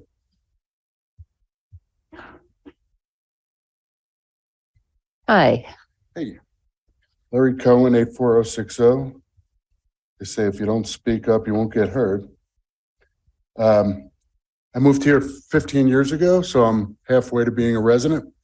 And I just wanted to say that, pickleball and indoor pickleball is, huge. And I travel a lot across the country as well as living here. And, I think we're a little bit behind. When I moved here for recreation. And Park City has always exceeded beyond and was always in front of everything. And I think pickleball, we're playing a little bit of catch up, but I think we're going in the right direction. A couple things to think about is pickleball happens to do really well with a lot of pickleball in one place. It's a social sport. There's tournaments, opportunities, and revenues, et cetera. I know you brought up a point of should the other communities participate? And this might be a time where everyone has done an addition on their house, wishes they had done it in the first place. So the amount of courts and the demand for indoor pickleball with the kind of, shabby indoor pickleball opportunities that we have now, which we're not allowed to talk about. Indoor pickleball is a huge alternate sport for seniors, but not only seniors, but kids and people with disabilities, et cetera. So if we're going to build it, let's build it right, and let's build it big enough. And this might not be great for more outdoor facilities, noise, et cetera, but indoor, maybe we invite some of the other communities to come in and build it the right way. So that's it. Great, thank you. Do we have another hand up?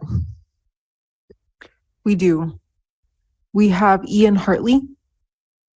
Okay. Hello. Good evening, Council.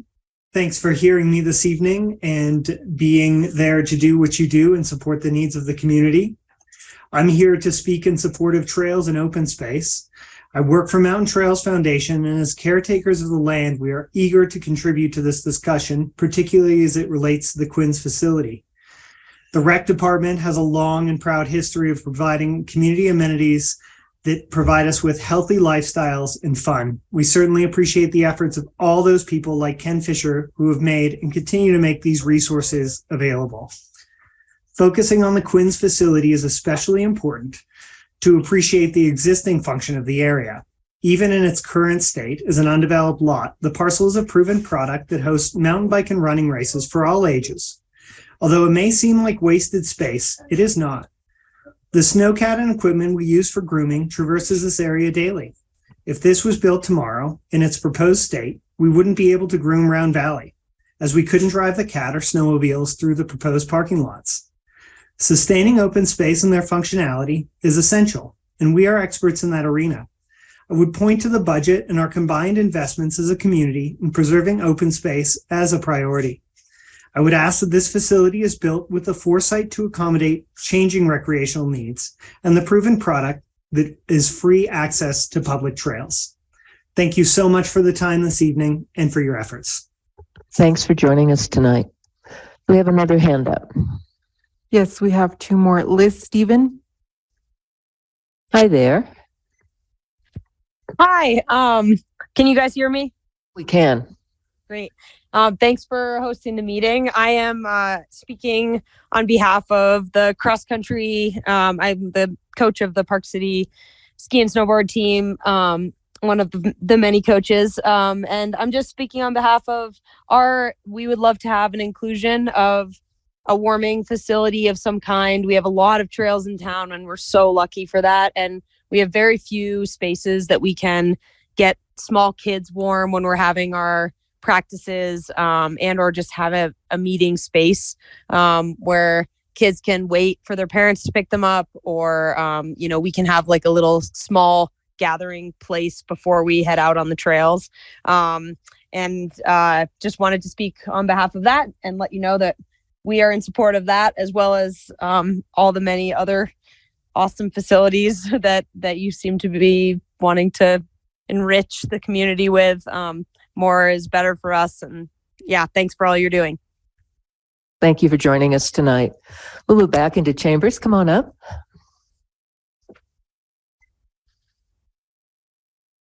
Thank you. My name is Tuck Lowe, and I am here to plant the seed for consideration for dedicated ice for curling at the sports complex and your concept. We have had a club here.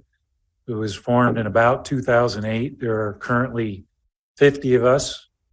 We meet one night a week to compete amongst ourselves. We also hold a lot of Learn to Curls. We sponsor, though, we host them as well as the ice arena hosts them. Most of them are paid for by the attendees. It's a considerable amount. There is a certain cost recovery element to curling. We're probably the low man on the totem pole, I'm guessing, at the curling arena as far as consideration for ice time and that kind of thing. If we had more ice time, if we had dedicated ice, we could really increase the number of Learn to Curls that we do for corporate groups, for community, for individual visitors, and school groups. We haven't even scratched that surface yet, but my thinking is I would love to see a Park City youth in the Olympics in the not too distant future. As you know, it's a pretty popular sport in the Olympics. Thank you. Thank you. Let's move back online. We have Susan De Niro. Hi, Susan. Hi, Mayor Worrell. I appreciate your time tonight, and I appreciate the council's.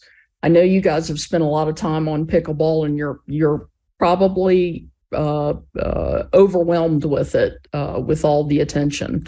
The only comment I was going to make, it sounds from the National Ability Center that a pickleball facility could cause problems from a noise standpoint.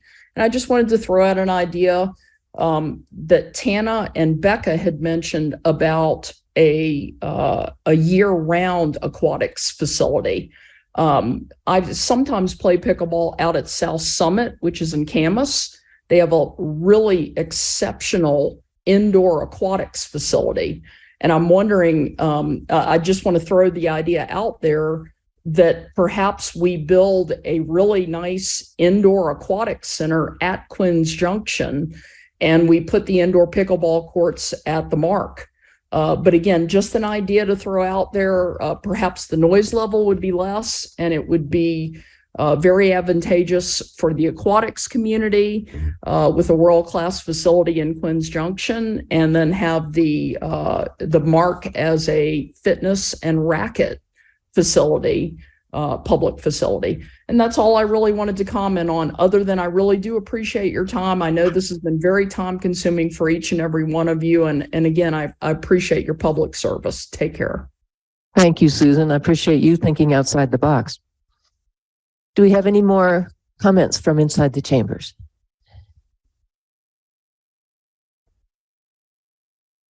Hello, Tim. My name's Tim LePage, 84060. And I'd like to just say I commend all of the teams and committees that have worked so hard on the Quinn's Junction project.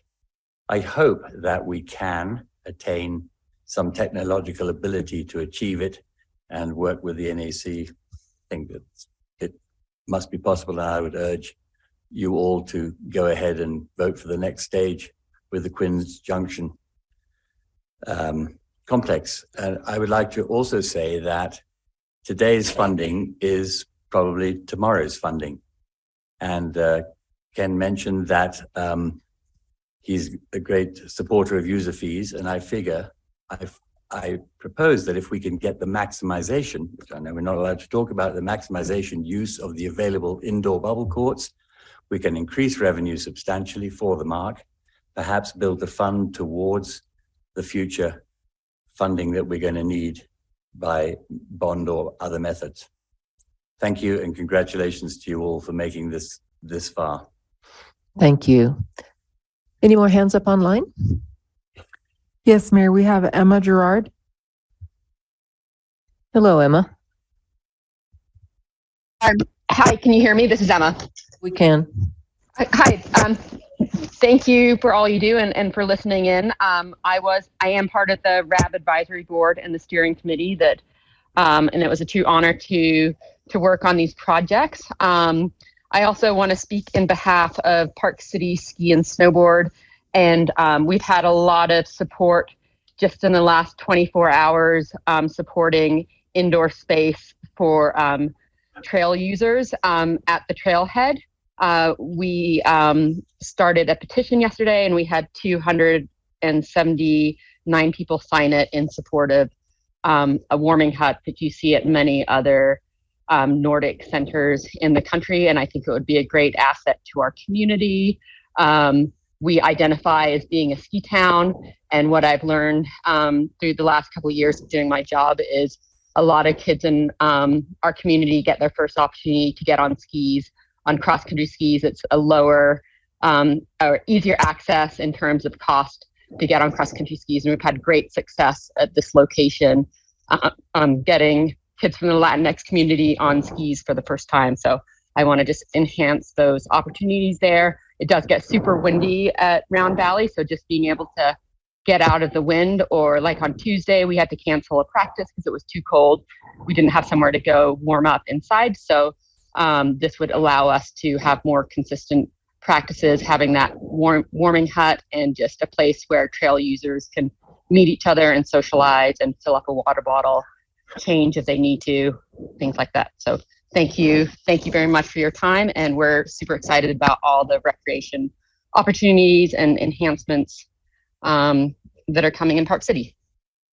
Thank you for your comment. Thank you. Any more hands raised? Great job.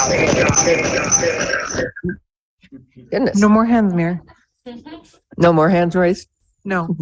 Any other comments here?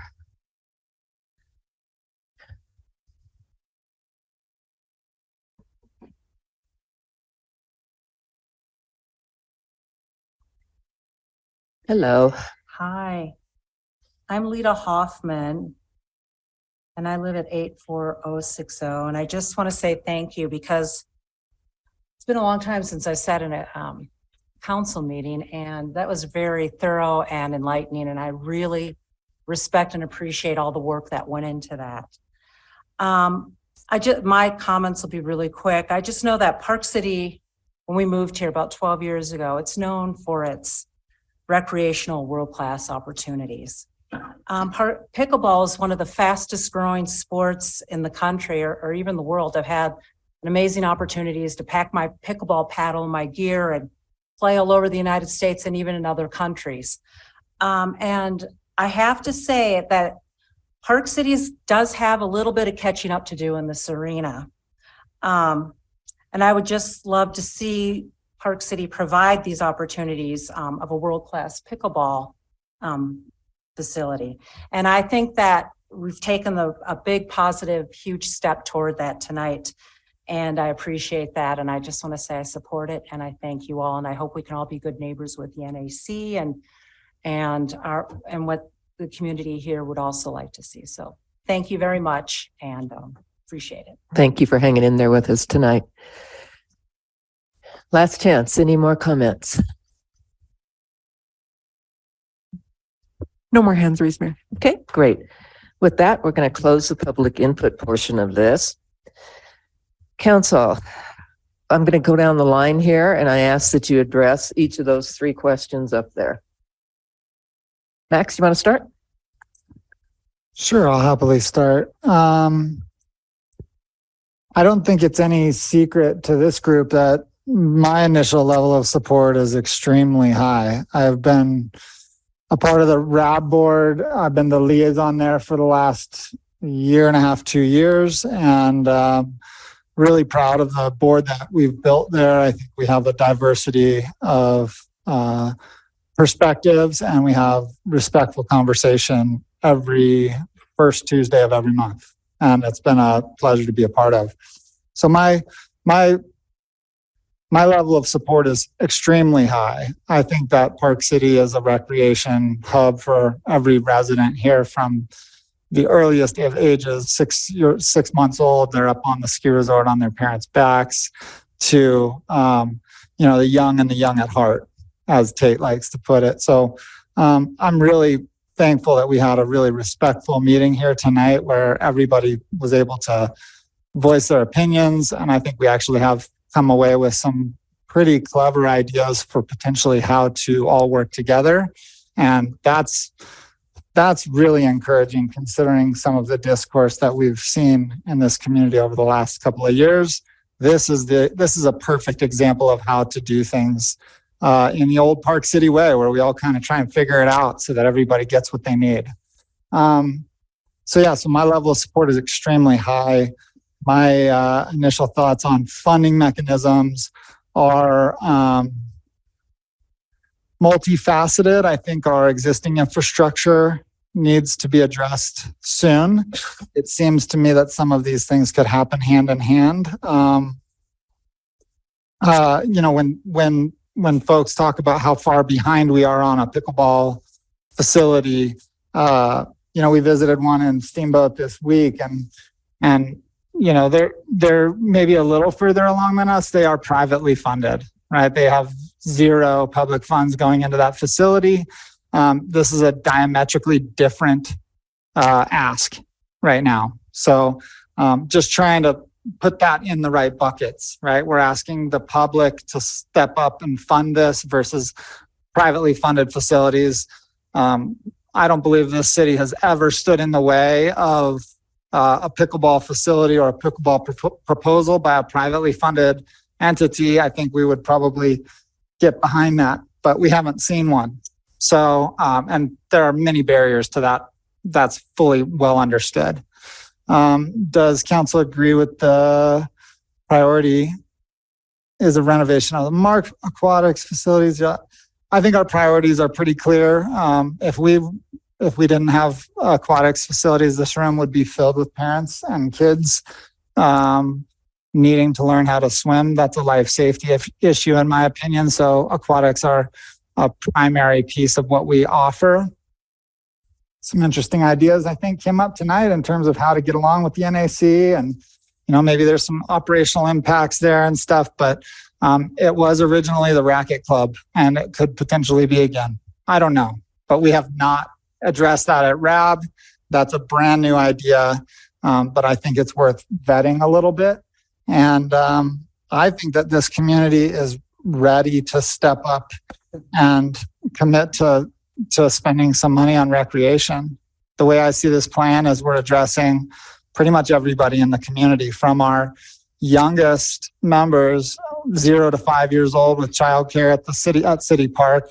That building is a building that was approved by the city council that my father was on. So maybe it's about time we do something about that. And all the way up to, the young and the young at heart. I think it goes all the way. It spans the spectrum. It's existing facilities, it's childcare, it's daycare, it's year-round help for parents. It's super fun for everybody in the community. We've heard trails. We've heard from the ICE community. It feels to me like we are overdue for an investment in these types of facilities. I'm not sure that we are fully vetted on exactly what we want to do, but I think these top three priorities could fit in these three locations in some way. And I'm fully supportive for moving forward with whatever the next step is. And I look forward to having the conversation over the next year. Hannah? Yeah, I agree with a lot of what Max said too. I went to that City Park facility when I was a kid, so that is how old it is. I do think that there is great potential for us to help some of these families in the summertime by having a lot more space for kids to go to summer camp. I think we have one of the only facilities that offers 9 to 6, and that's a really big deal for working moms. There are a lot of working parents in this community who rely on summer camps, and moving your kids from a camp that starts from 9 to 11 and then having to come get them during lunch and move them to another one for 2 hours is just not feasible for every single person in this community. And so I know that there's a lot of us on this up here whose kids go there, and we wouldn't be able to have our full-time jobs if they didn't have that in the summer. So I am fine with us moving aquatics above that, but I really don't even know that it's above. I think they can, like Max said, this could be a try project, right? If we could put those three together.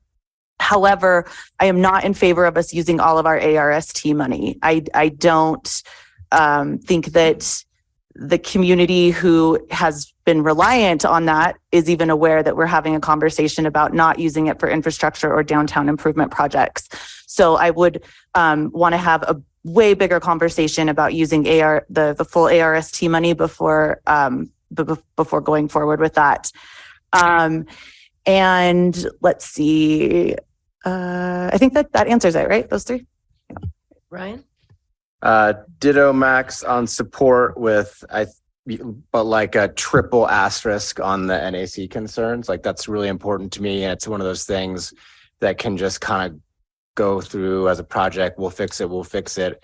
It has to be, we need to treat it like a residential facility. We have setbacks for pickleball in our residential zones. I don't want to lose sight of that, or the potential for affordable housing out there, which is a real and excellent opportunity.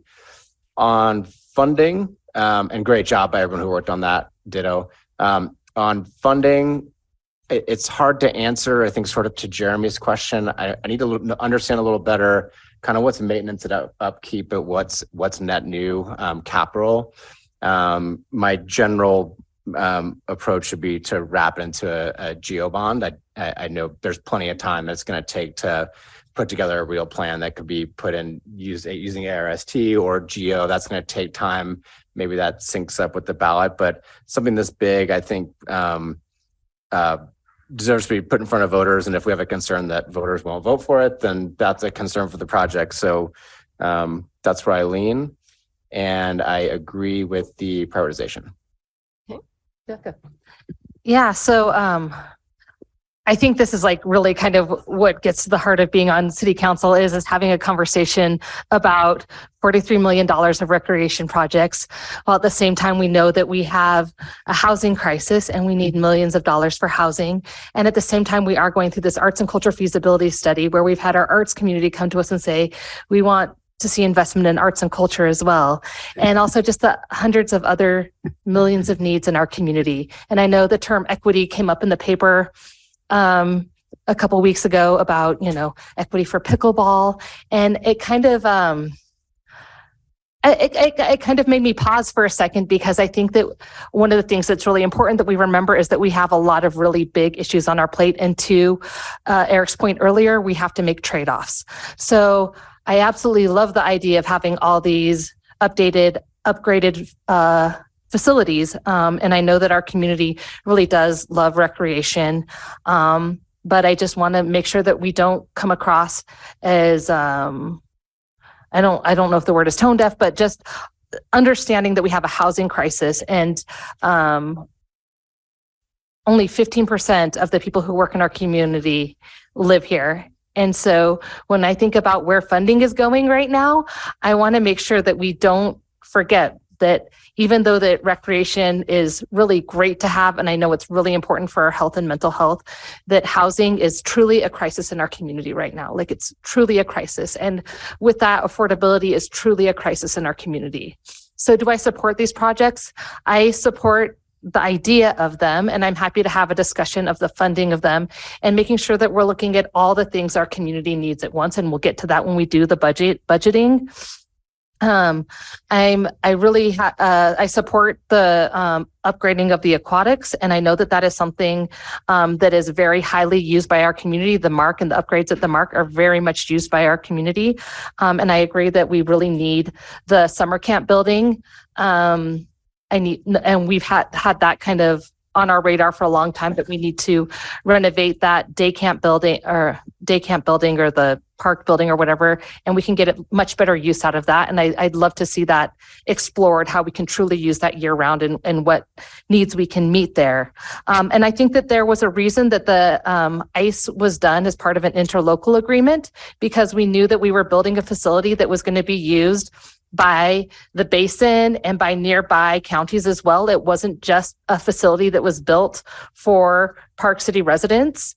And I think as we talk about expanding ICE or doing that Park City Sports Complex, those are both facilities that are going to be used by the region, not just by our residents. So when we talk about how we fund those, does it make sense for us to do a bond that is where our residents are carrying the lift for these facilities that are really regional facilities? So I want to make sure we have that conversation when we talk about the funding.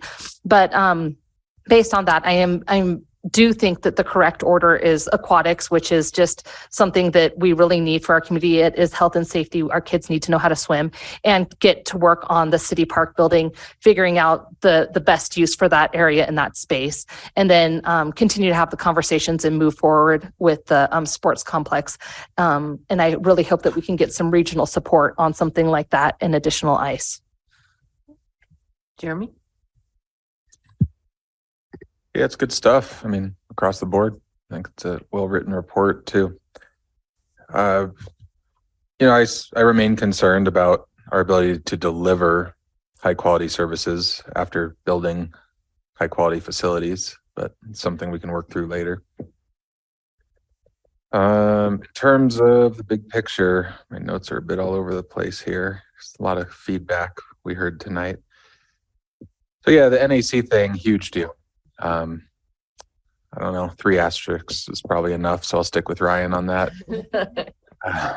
There are technologies out there. We got pretty deep on this when we talked about the residential ordinances around pickleball, from active and passive ways to do it. We have to make sure that we get that right. I don't want to force this upon them. I think their points are well taken. also haven't taken any online psychology courses, so I'll defer to those experts. But yeah, we can't just ram it in there. But I do also think there's a lot of solutions, so I remain pretty optimistic that we'll figure that one out. The expanding the mark, not super supportive of that. I mean, I just don't support expanding, bringing more people into that part of a neighborhood right now when we're trying to address other concerns around traffic, congestion, parking, etc. By the time we get to it, maybe it'll make sense and we can figure out mitigation strategies that work. But that would probably be the lowest on the list in my mind. And the other one to mention, before that, the dedicated ice for curling, I think is a fantastic idea. It goes in waves. Popularity grows always around the Olympics. It's a very accessible sport, hard to get good at, easy to learn kind of thing.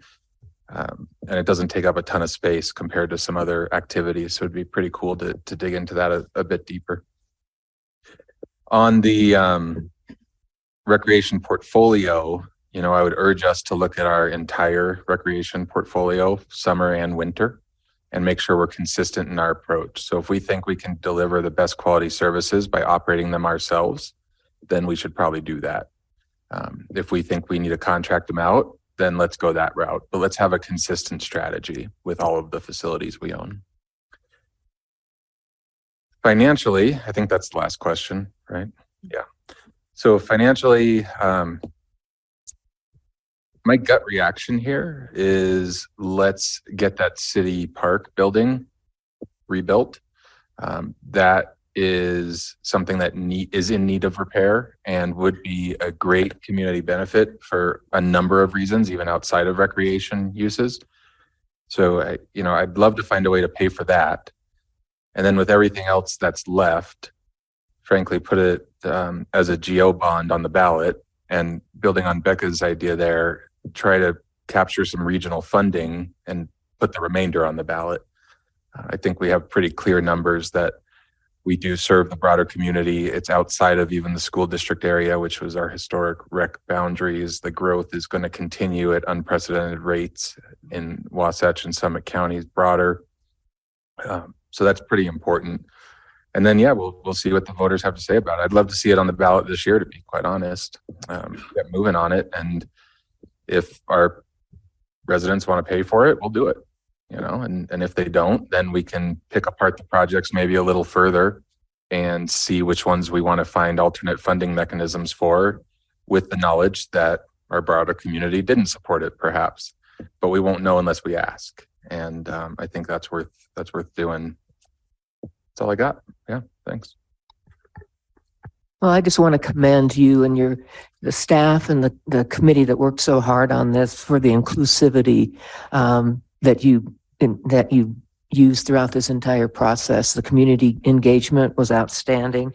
The quality of the report, both written and tonight, was outstanding as well. So well done on that. So you've heard initial reactions from the council. Do you need more from us tonight, or does that give you enough to go on? Well, I think really what we're looking for, Ted, if you go to that next slide, is in order to move any of these projects further along, we really need to dig deeper into them than the schematic design. So really, our hope would be that you would be supportive of issuing an RFP for design that would take these projects through construction. And why I say through construction is that if we hire someone just through schematic and then we then have to do another RFP, no architect is going to bid on the work of a previous architect that's got it to schematic, right? But if we get an RFP out and get a contract where the city has outs along the way, that enables us to be most efficient in moving any or all these projects along. So an example of that would be at City Park. We had a contract with an architect and that went through construction management. It had outs in it. So once we got to the schematic design and we realized there was a lack of support for a senior center joint building, right? We just stopped the work at that point, and we weren't on the hook for the balance of that contract. So that's really our ask is, can we move these forward to that next stage so we can begin to get a sense of, right, a true layout of these facilities, and really everything from the pools to City Park to out at Quinns. And obviously working, then also as we do that, to get to that schematic phase, it gives us the ability to really engage the public. So they have more to respond to. We have dimensions, we know, sites have been surveyed, and we know how far we are from the property line at the NAC, and we know, what sound mitigation efforts we can take and so on and so forth. Is there support to move to RFP? There's support, yeah, for sure. It seems like we have some of that already sort of banked at City Park. In terms of some of the schematic design has already been done. Now I know we want to kind of scale that back and rethink it. I agree with Jeremy that is a piece that potentially could be carved out because it doesn't influence the other uses at the other two facilities.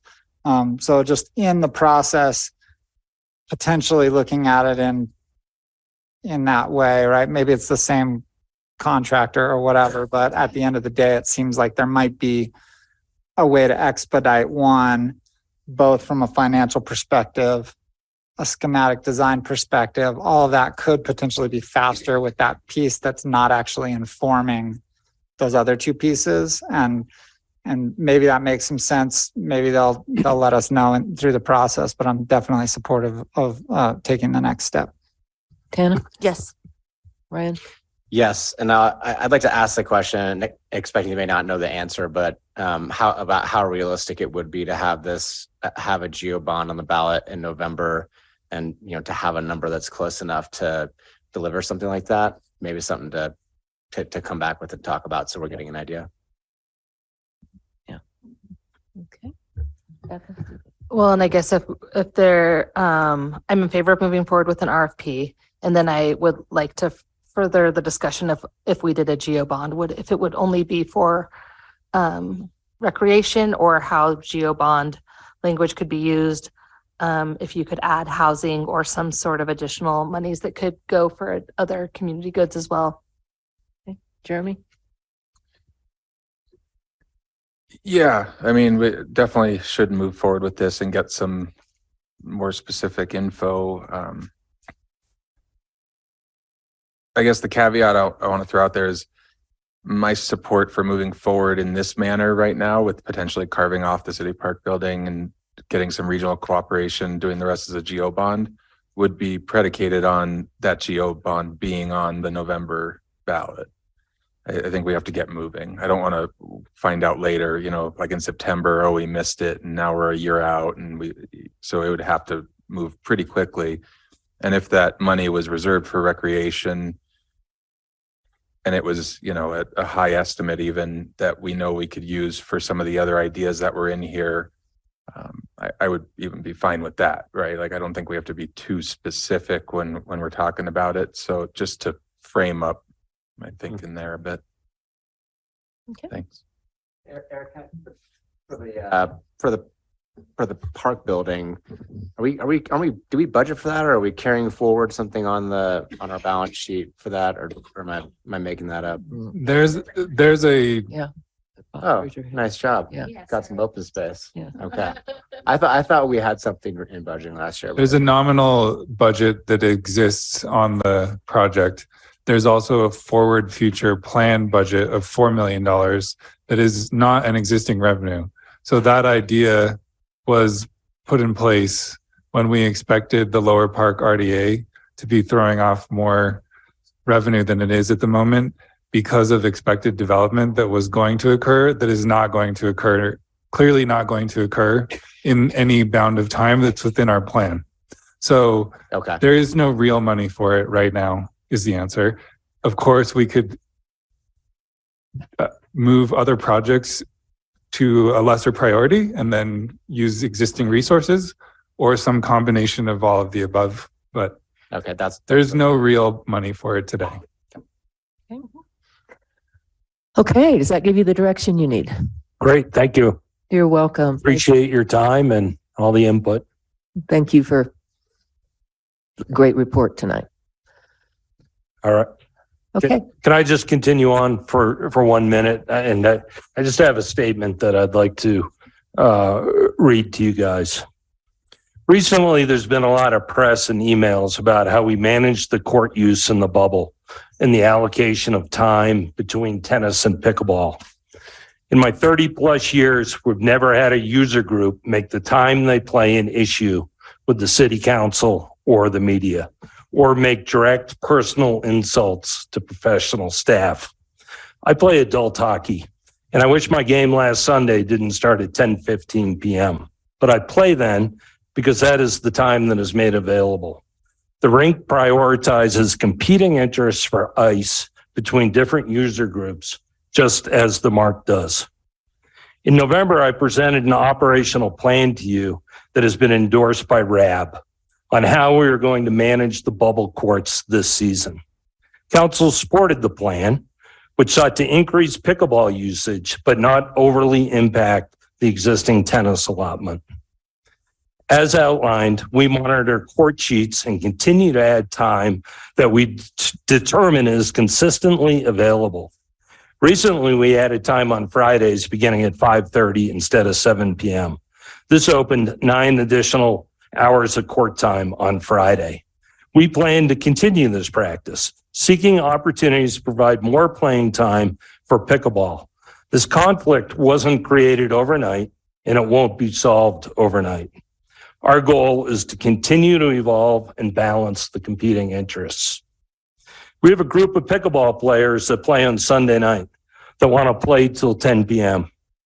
We're going to keep the facility open an extra hour on Saturday and Sunday night to accommodate their request. This adds an additional 12 hours of court time. We support pickleball, and we're willing to adjust our hours to accommodate the sport. As a reminder, there are only 7 indoor tennis courts in all of Summit County, while there are 14 indoor pickleball courts on gymnasium floors, with an additional 6 pickleball courts lined on the 3 tennis courts.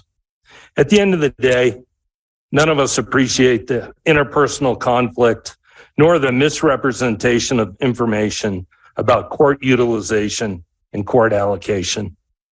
Given the continued input from a few pickleball advocates, my question to City Council is, do you want us to give more prime time to pickleball in the bubble? Doing so will directly impact the availability of courts for tennis. Wow. Okay, all right.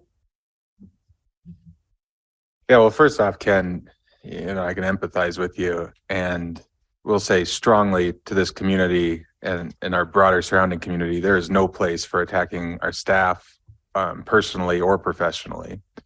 The requests are, that's what they are, right?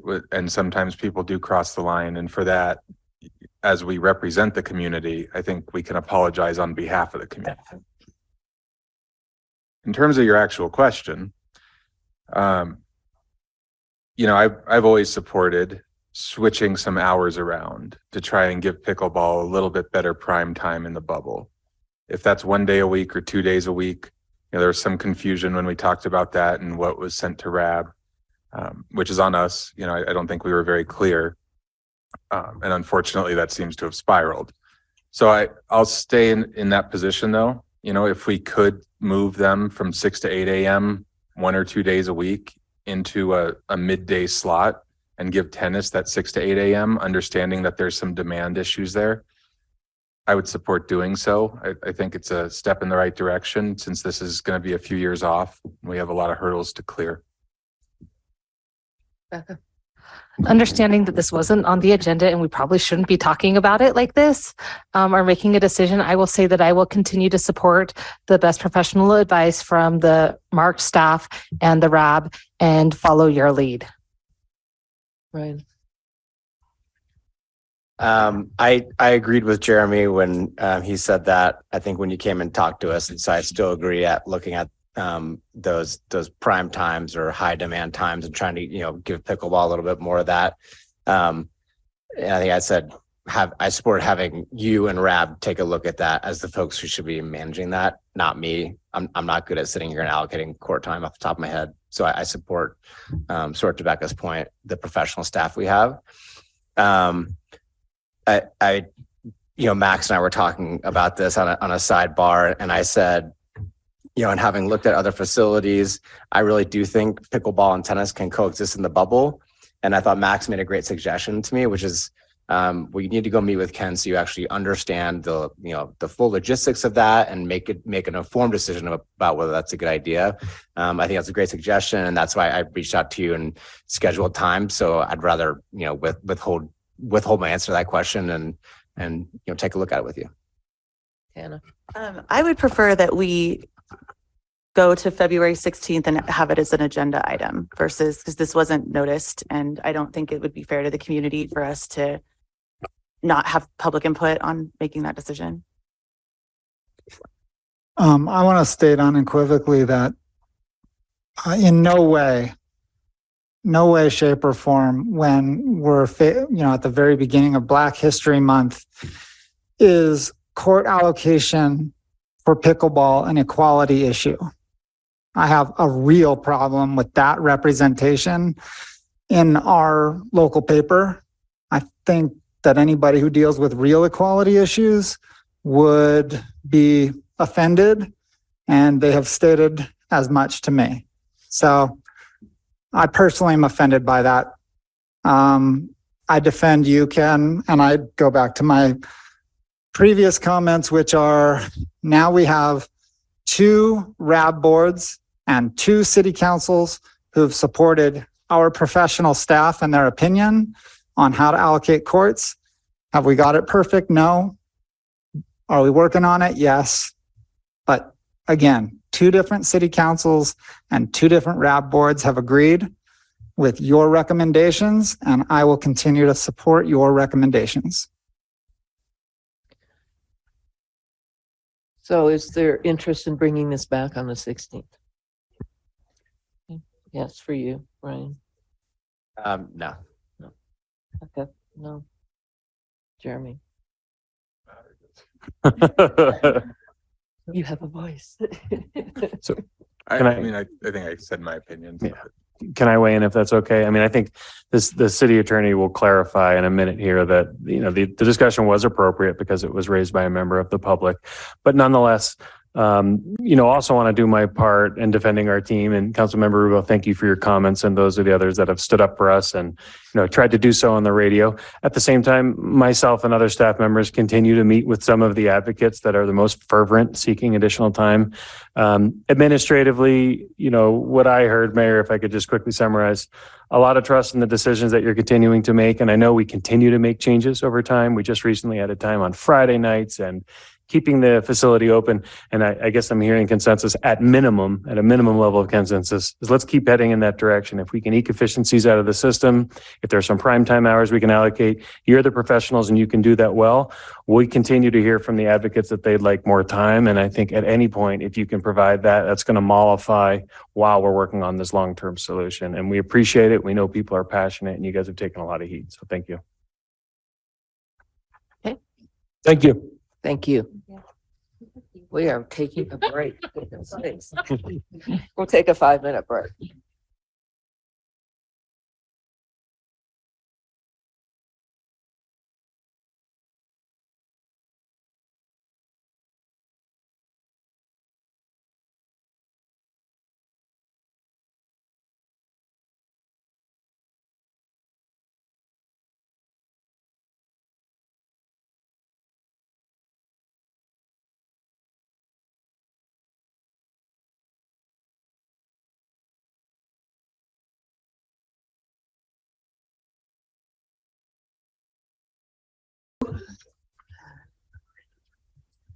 review the Lower Park Avenue Improvement Project public engagement process. Hello. Hello again. My name is Gabriel Shields. I'm the transportation engineer. I'm also joined by Alex Roy from Transportation Planning, Linda Yeager from Community Engagement, as well as Duke Richardson from Avenue Consultants, who has partnered with us on this project to conduct some visioning work. So this project is going to be talked about along Park Avenue from the intersection at Empire down to the intersection at Heber. So moving into the project overview, this project was first identified in the 2002 Otis study as a corridor for improvement. As we were considering and working through this project, the question was raised at, when was the last time this roadway was rebuilt, reconstructed? Going through the research, asking the folks that have been here a little bit longer than I have, our public works director said, since 1998 when he's been here, it hasn't been reconstructed since then. So where we're at is that we're in a different age of mobility, different ideas and attitudes about mobility and curb space. We have extremely, aging infrastructure under the road as a big driver of this project. The sewer lines, the water lines that, truly desperately need to be replaced. And, times are different. This is not 1998 anymore. Troy got rid of his mullet. So where we're at, I have that on good authority. He did have a mullet.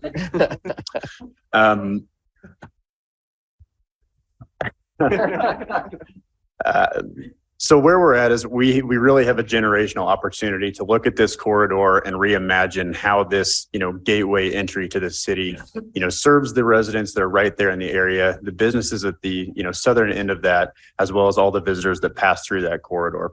So I'm going to now transition to Duke to talk about our community outreach overview. Perfect. Thanks, Gabe. Hi, everyone. Thanks for allowing me to be here tonight. As Gabe mentioned, I was on the public outreach team for this project.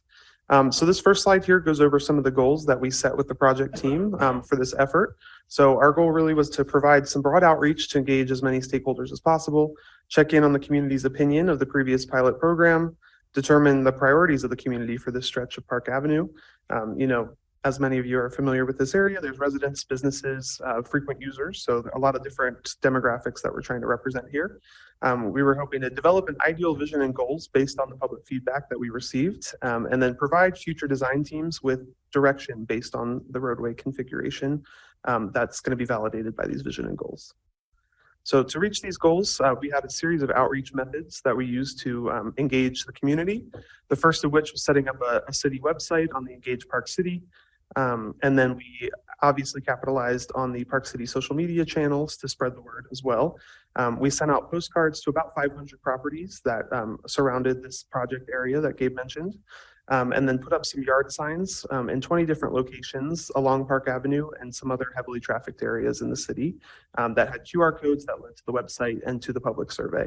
And then that last one there is the public survey, which we blasted out through these channels as well, and that garnered 378 responses from members of the public. We also participated in the Park City Project's open house when the weather was a little bit warmer.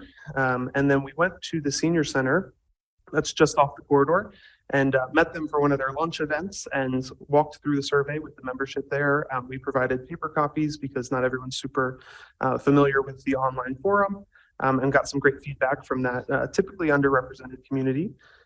We participated in a public drop-in event that we made available at the Park City Library once the survey was complete to, offer some overview of the survey results and accept public comments from people who maybe didn't get a chance to fill out that survey when it was live. We also held a series of meetings. So the stakeholder committee that we formed, we'll cover a little bit later about the membership there, but I know Mayor, you were able to join us for that meeting. And then we also had 2 technical advisory committee meetings, and Tana, you were able to join us for one of those as well. So moving on to the survey, just to give you guys a little bit more information about what we found from that. We did garner 378 responses, and 78 of those responses were from people who identify as Lower Park Avenue residents in this stretch, which means that this was statistically valid according to the Park City population. And it was an improvement from the 191 responses that were garnered from the previous pilot program survey on Lower Park Avenue. So here's some question responses that we thought were important to cover. This right here, we had people identify as different categories of what they are to this community and to this roadway. So if they were a resident living on the corridor or just a resident living nearby, if they just attend cultural and events, if they work there or if they own a business there. So as you can see, the majority there was a Park City resident, but not necessarily living on Park Avenue. This is talking about how people use Park Avenue currently. So as you can see, we had some different categories that we had them rank. So walking, biking, driving, using public transit. Other was just kind of a catch-all category there. And then mobility devices, you know, people who might need to use wheelchairs or walkers or something to aid them in their travel. You can see the darker red is the things that were most selected. And then the darker blue are the things that were the least selected. But the important thing to take away from this slide is that many people are using this corridor daily and weekly in many different modes of travel. So for any future design efforts, we're trying to accommodate walkers, bikers, people, the full gamut of people who are traveling out here on Park Avenue. This was an important question as well. We asked people taking the survey to rank what's most important to them on Lower Park Avenue and rank them in order of importance. So as you can see here, the number one from the full survey was pedestrian facilities. So well-protected sidewalks, improved sidewalks, crosswalks, stuff of that nature. Number two there was accommodating vehicle access. Number three was transit amenities, but not close behind that was the community feel. So people felt strongly that they enjoy lighting, enjoy trees, they enjoy the flower boxes that are out there currently. And something to note here is that the lowest ranking was on-street parking. And then this slide here kind of has the same question, but we pulled out the residents specifically who live on Park Avenue to see how the priorities would be different from people who don't live there versus people who live there. And as you can see, the rankings were pretty much identical. We also asked, what do you like about Lower Park Avenue that should stay the same? This was an open answer, so people were able to write responses. And so we tried to categorize them into these categories here. You can see the number one priority for them was access and amenities that this corridor provides. You know, it's a very important corridor with a lot of access to many important things in Park City, and they really valued that. The second there was bike and pedestrian amenities, and then roadway features after that. And unfortunately, there was 9% that said nothing they didn't enjoy about the corridor out there, which is typical what you can expect when reaching out to the public. Basically, the conclusions that we came to from this survey were that people do regularly drive, walk, and bike on the corridor. Pedestrians, vehicles, and transit are the top priority here. People really enjoyed the neighborhood feel that came with the pilot project. About 10 to 13% of the respondents didn't like that new configuration that came from the pilot project, but what that means is that 90% of them did. And then parking was the least important part of the corridor. And I want to preface that by saying that this is according to the survey results. So I have a little bit more information on that following this. So the big takeaways were that the pilot program was an overwhelming success. Like I said, 90% of the people expressed that they were happy with the changes that came with that project. People love the planters and the flower boxes. You can see a photo of one of those right here. That really adds to the community feel that people enjoy when they're walking and driving around Park City. People want safer pedestrian facilities, including updated sidewalks as well as wider sidewalks where possible. Of course, we're dealing with pretty limited space here on Park Avenue, but even an update to the sidewalks that are out there now are something they're interested in. And parking is not a priority, again, according to the survey results. So once we had that survey completed and we were able to distill that information, we met with our stakeholder committee. So you can see here, we invited 30 members from the community that represent some key areas on Park Avenue, many of the businesses that are out there along the corridor, as well as representatives from the senior center, residents who live out there, the police department, the fire department, the Park City Mountain Resort, the Historic Park City Association. So you can see the full list here on the screen of people that we invited to meet with us, and the goals of that meeting were really to review the results of the survey and validate them, and then help develop a vision and goals on the corridor. The feedback that we got during that meeting that was most important were that the survey conclusions and the takeaways were accurate, with one major caveat that parking is an important issue for many people along this corridor. That was the biggest takeaway we heard during that stakeholder committee meeting, that parking for the people on that meeting, as well as the people that they were there to represent, was definitely important.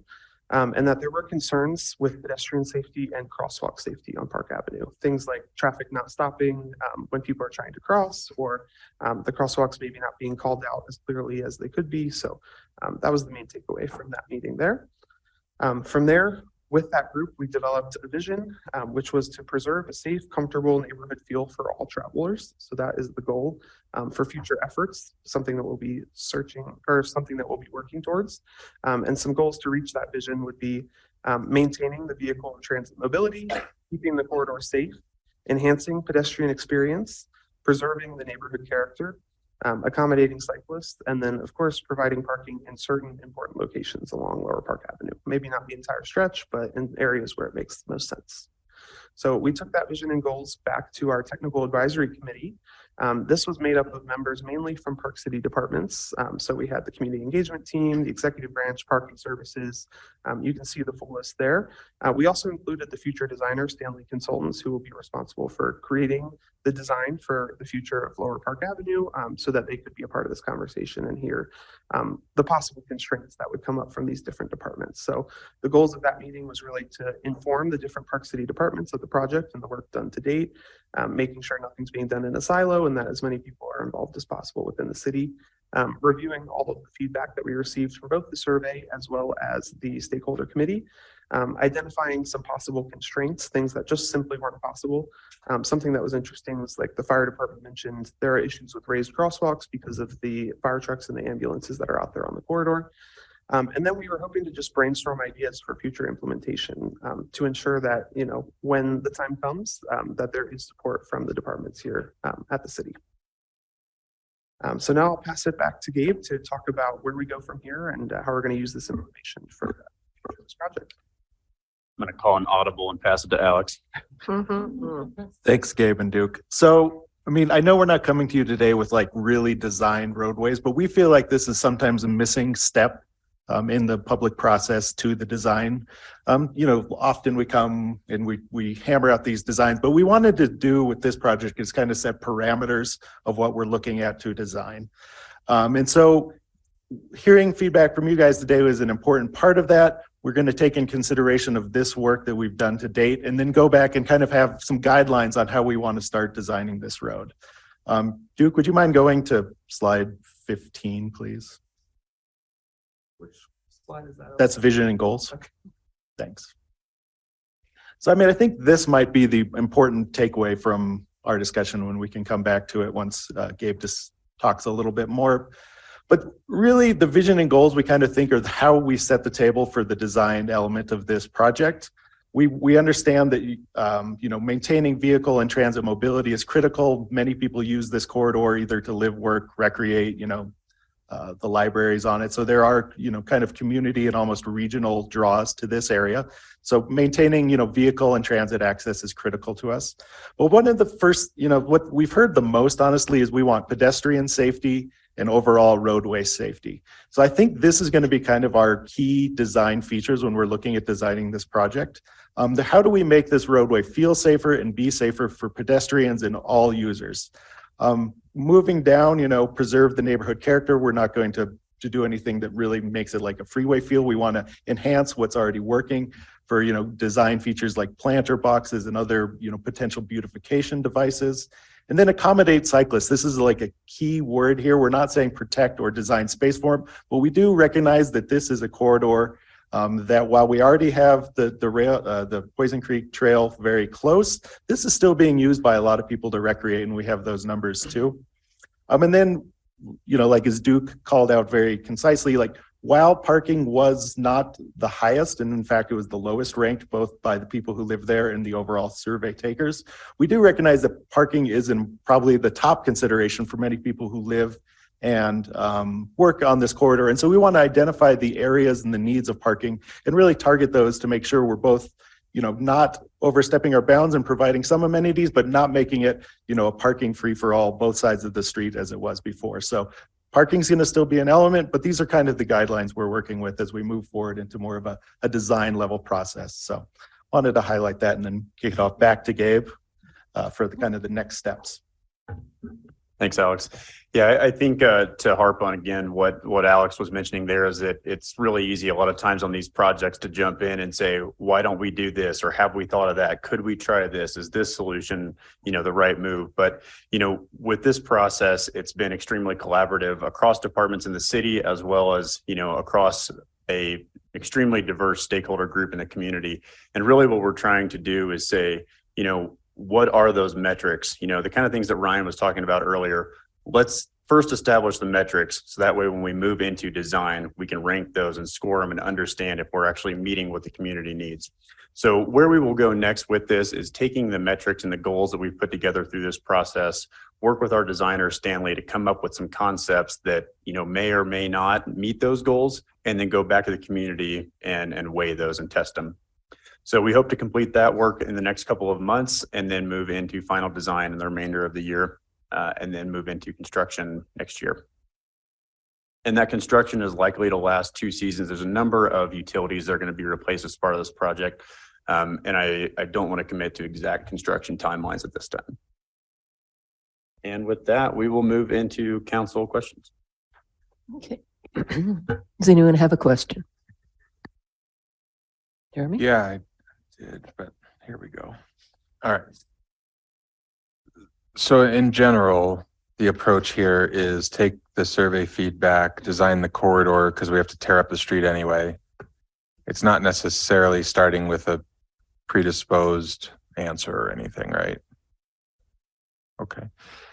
It'd be interesting if we could see the chart like you had from the Park Avenue residents for the other demographic groups. Also, just curious, because I don't know if other folks have heard the same thing, but especially from workforce in the area, they're super concerned about parking. It would just be interesting to see what those different groups ranked things at. Not that it necessarily changes that macro level, but that's all. That was the only question. Concerned about parking, about losing parking? Yeah, once this pilot went in, that was a lot of the feedback of, you're taking away places for folks. I had the same observation and then I saw it lower in the survey. So I think that's a good question. Yeah, I'm just curious if that's a thing or not. Any other questions? I think you guys have done a lot of work on this over the years and implementing the pilot program, which has now kind of been like a 3-year pilot program. It's been really great to see kind of the community adjust and change their perception of it over time. And also I'm really grateful that we don't have parking on both sides of the street this winter, because I can only imagine how narrow it would have gotten with all the snow. So thank you guys for all of your work and for continuing to get that feedback from our community. I know you've worked really hard, and as is evident, you've done a lot of outreach. We're getting excited about the possibility of developing Woodside 2 parcel and building a new senior center and some more affordable housing on that parcel. I have some concerns that as that construction is going on, this project will also be going on. So do you anticipate this project potentially delaying the Woodside 2 ability to build? I believe it would be similar to the Homestake Housing Project and the Homestake Roadway Project, where we're in close coordination with that to make sure that their schedule and our construction schedule are compatible. So I don't foresee those being conflicting. Okay, great. Well, let's go ahead and take some public input on this. If you're joining us online, please go ahead and raise your hand now. Hello, Bill. Hi there. Sign in. Good evening, everybody, council members, staff. Bill Sirocco, 84060. Just wanted to highlight, did not take the survey, kind of felt it was, the purview of the folks that live in that particular neighborhood, really to have the majority of the voice on that issue. But I wanted to reiterate, council and staff, how folks that don't live on that street use that street as well. So, for instance, I noted the absence of any pickleball courts, which is a big problem. Just kidding. No, so those of us that don't live in that area, we'll often come down to the Main Street area for Park Silly or Kimball Arts, or during any of the busy times during the season, summer and winter, we'll park down at the library, we'll park at City Park, we'll park at Miners Hospital, and then walk up Park Avenue. So anything that could be done to really enhance the walkability of that corridor, I think would be great for, you know, not just the people that live there, but for everybody in town. And that's all I have to say. Thank you very much. Thank you. Do we have any hands up online? We do. We have Ed Persian. Hello, Ed. Hello, Mayor and Council.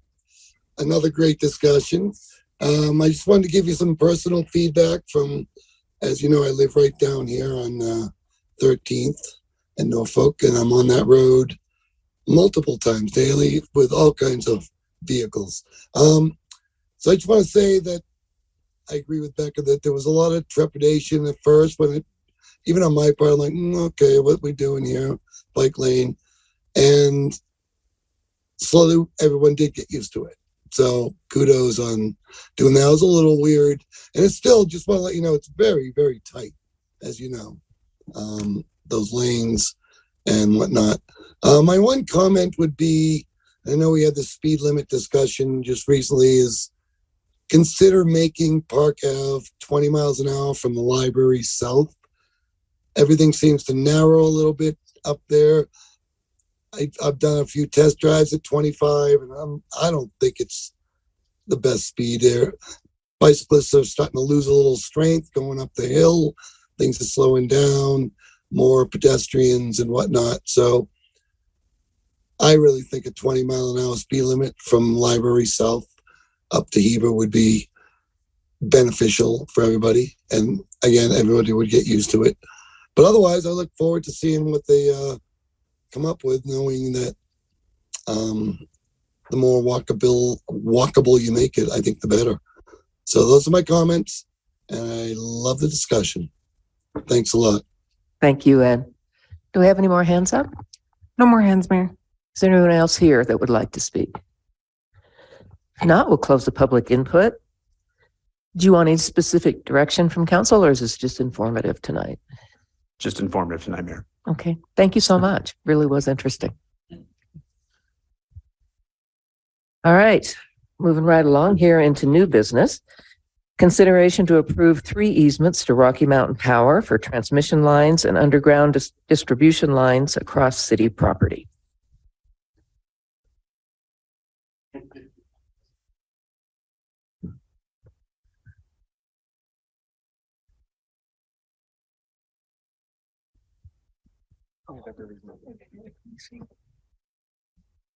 Never.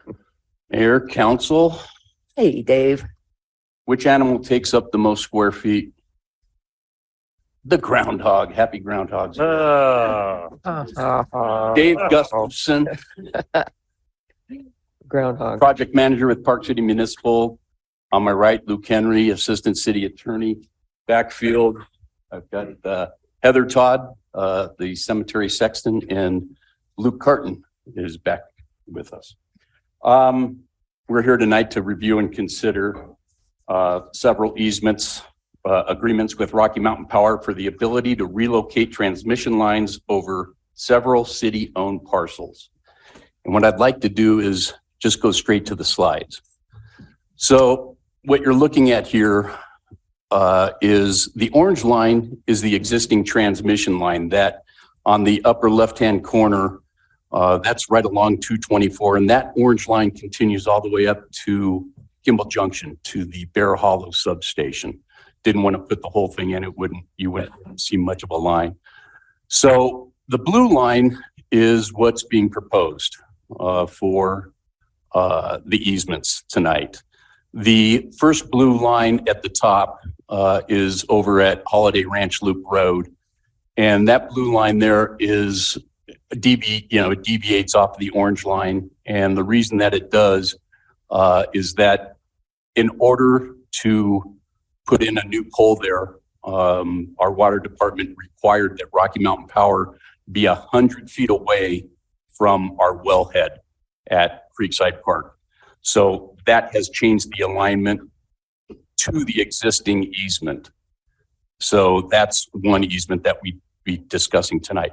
Then we come down, the orange line and the blue line are one and the same, and then it deviates off and comes down over the cemetery down to Woodbine. And the orange line, as you can see, is the existing line. Remember, that's the existing line. And it goes over towards Monitor and then drops down, goes over the cemetery, through the middle of the future Arts and Culture District, and then makes a hard turn onto Munchkin and then into the yard parking lot where there is another power pole and some guy wires, and then it goes into the substation.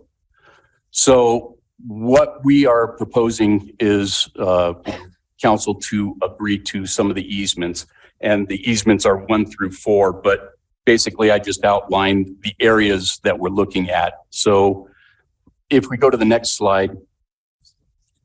Oh, that's it? Oh, then how do we get to the exhibits? I can pull those. Can you pull up the exhibits? Okay, perfect. So on the exhibits that, I'll assume you guys looked at one point in time, we have a section of the Recycle Utah that we are requesting an easement to. With that easement, we're able to relocate the pole that currently is in the yard parking lot and put it against the fence of the substation. So we now would have a pole at the substation, and we've checked in with Recycle Utah, and they're cool for letting us come in there and put that pole in. And that pole would then go to pole number 2. So now you're looking at the easement right there. So it's a small easement, from the substation up to the back of Munchkin. And then the next easement is this one, and that is going over the cemetery, down the bottom of Boot Hill, and then it makes a 45-degree angle and joins back up with the existing transmission line. So by putting these poles in place, we are actually going to be able to eliminate 5 of the existing utility poles because we're cutting the corner here, which is pretty nice. So the other thing is that the poles that are existing right now, we do have a pole that's in the cemetery. The pole is actually in the cemetery. This will not have any poles in the cemetery. The Rocky Mountain Power project is a fire mitigation plan, so they're replacing all of the wooden poles that currently exist. You've heard this one before, and they're replacing them with metal poles. They are also undergrounding the distribution lines that are on those poles. So all of the lower wires that are on those transmission lines are now going underground. So we should be able to eliminate the pole that's in the cemetery with this plan. So now go ahead and hit the next one. So as it stands right now, we do have there is a section that is missing on this, and that would be over on Woodbine. And importantly, this realignment does impact 2 privately owned properties, one being the Emporium and the other one being the yard. We work closely with the property owner, trying to work out, solutions to getting this accomplished. We have received from a real estate agent the right-of-way costs. What kind of, where the power lines will cross the property. No poles. We're just talking the power lines. There's a dollar amount that has been presented to the property owner, and he's declined on it so far. So as it stands right now, this project really benefits the community because by moving the poles off of the Arts and Culture District, it increases our capability to fully use that property to build for the community, whatever that may be. Because as it stands right now, we would be missing out on a huge section because of the easement width that would be cutting literally through the middle of arts and culture. So tonight, we're basically looking for council to approve the easements that are in the package and help us move forward with getting this accomplished. Thank you. Questions? Council, any questions? Jeremy? Yeah, I have one. We talked a few weeks ago about part of the franchise agreement being that incremental cost option to underground things. Did we ever get an underground option on these lines? The transmission lines are not part of being underground. The distribution lines. So the transmission lines are the lines that go into the substation, and the distribution lines is what comes out and is in all of our neighborhoods to give us our 120, 208, 240. So that, as to the undergrounding of this is all being handled. The undergrounding is being handled by Rocky Mountain Power. They are paying for that because it is part of their fire mitigation plan. So all of the underground that literally is, going up and over Boot Hill and down 224. And if you've driven 224, you've seen the tall new poles, but you see the little stubby pole next to it, maybe. That's the distribution line while they're putting the conduit in the ground. So that those little stubbies are going to go away eventually as soon as they start pulling the conductor. So they're on monitor right now. Rocky Mountain Power, well, the subcontractor, the Rocky Mountain Power, is on monitor across from Wells Fargo, working their way to get underneath Kearns so that they can now be into a piece of equipment that is redundant with the Silver Creek substation. Eventually, and one thing that I didn't touch on, I don't think, was undergrounding in the arts and culture district. So eventually we have to get the distribution lines that are going under Kearns and then over to the substation. So we are also granting, and we would like to grant an easement, and that's on your screen right now, on the far west end of the arts and culture district, which on preliminary designs was a road. So it won't impact us building or anything like that. Rocky Mountain Power is picking up the tab on all of that undergrounding. For the distribution? For the distribution. Nothing, none of the transmission lines are going underground. But do we have an incremental cost option to underground the transmission line? We did way long ago. I don't know it off the top of my head, Jeremy. It was very, I'll say, cost prohibitive. One thing is that the current substation can only accept overhead transmission. So in order to accept underground transmission, we'd have to build a new substation. And that was discussed maybe 2 years ago. But that cost was $22 million to just move it next door to put in a substation that could accept. Now, is there a possibility? The thing is, I think that at 46,000 volts, that's what's the transmission lines is 46,000. I do believe that, somewhere down the line, and do we have any Rocky Mountain Power guys on? I haven't heard. Okay. I know Nicole quite well. No, I think we're okay. Thanks for telling me that. There's a good chance that the 46,000 will go up to 138,000 volts. I might be speaking out of turn, but I believe that'll be the case. The amount of heat that generates from that conductor in a conduit, it would probably require to be cooled. I think that it would make it out of reach to see if we could transfer. Because the other thing, Jeremy, is that once you come out of the ground, the size of the pole that would have to be set where you're going to, let's just say along Deer Valley Drive, it's like, where do you stop? Where do you start, going underground with transmission lines? And the, when you come up out of the ground, the size of the pole is enormous. It's bigger than any of the poles that we've got in town right now. So it'd be an eyesore. So I think that the poles that they're putting in now are pretty good. And they fade into the background. We all drive around here and I know every power pole in this town now. I hate to say that. But, I've been living this thing for 3 years and, we're just looking for a way to, like I said, create some space and put those transmission lines on a section. Yes, it's impacting a property owner and I hope that we can work something out, but we're putting it over a road on Woodbine and not where we're building, hopefully a big community center, community development. Understood. So the substation conversation, we're going to talk about that as part of the area plan. Yes. Probably asking Matt. Okay. Yeah. Okay. I mean, there's just a lot of balls in the air here around it. So I'm curious where we're at. Thanks. That's all I have for questions. Any other questions?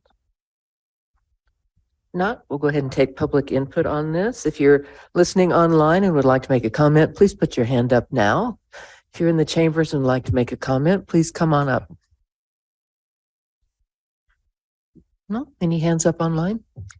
We do have 2 hands. Someone is signed in as P03810. If you could please state your name for the record. Hi, my name is Chris Wilder. I'm the project manager for Rocky Mountain Power. I raised my hand to just let you know that we have 3 representatives on the call right now from Rocky Mountain Power. If you'd like to ask any questions, I'm sorry my name didn't show up. Okay, thank you. Any other hands up? Yes, we have Mark Fisher. Okay. Hi, Mark. Hello there, Nan and council. I applaud you for hanging in there and during a long meeting. Well, as has not been mentioned, I am the property owner that is potentially being affected. And I start by saying I have nothing but the utmost respect for Dave Gustafson because we've worked together to try to resolve this before it came to you for probably 1.5 years at this point. But there is much to seriously discuss before resolving these easements because you're probably devaluing the property of the Emporium and the yard if you agree to this by, I'm estimating $2 to $4 million. I have been offered a paltry $46,000 from Rocky Mountain Power. I've also been told that they've already bought the poles and that they plan to install them, and they did that before it was approved. Now, I am one that always is looking for a fair resolution, a win-win versus a win-lose, and I just don't feel we're there. I'd like to offer to meet with a city representative and Rocky Mountain Power and some sort of mediation to work through this issue. As many of you know, I sold what is becoming the Arts and Culture District to the city after owning that for 20 years. So I'm very, very familiar with the issue. There's an existing easement that allows Rocky Mountain Power to get to the substation. It's my understanding by shortcutting the corner, they will save as much as $18 million versus using the current alignment. It is also my understanding that the property value that the city owns will double once the power lines are gone from approximately worth $20 to $40 million. I want that to happen. As you know, that area was my baby. I spent my whole adult career compiling 9 different properties and wanted to develop it. And when that couldn't happen, I sold it to the city. To cut to the quick, what I'm asking is for a continuance so that we can then set meetings with Rocky Mountain Power and the city and come with a fair resolution that is equitable and a win-win versus a win-lose. And I would like my name used versus the property owner.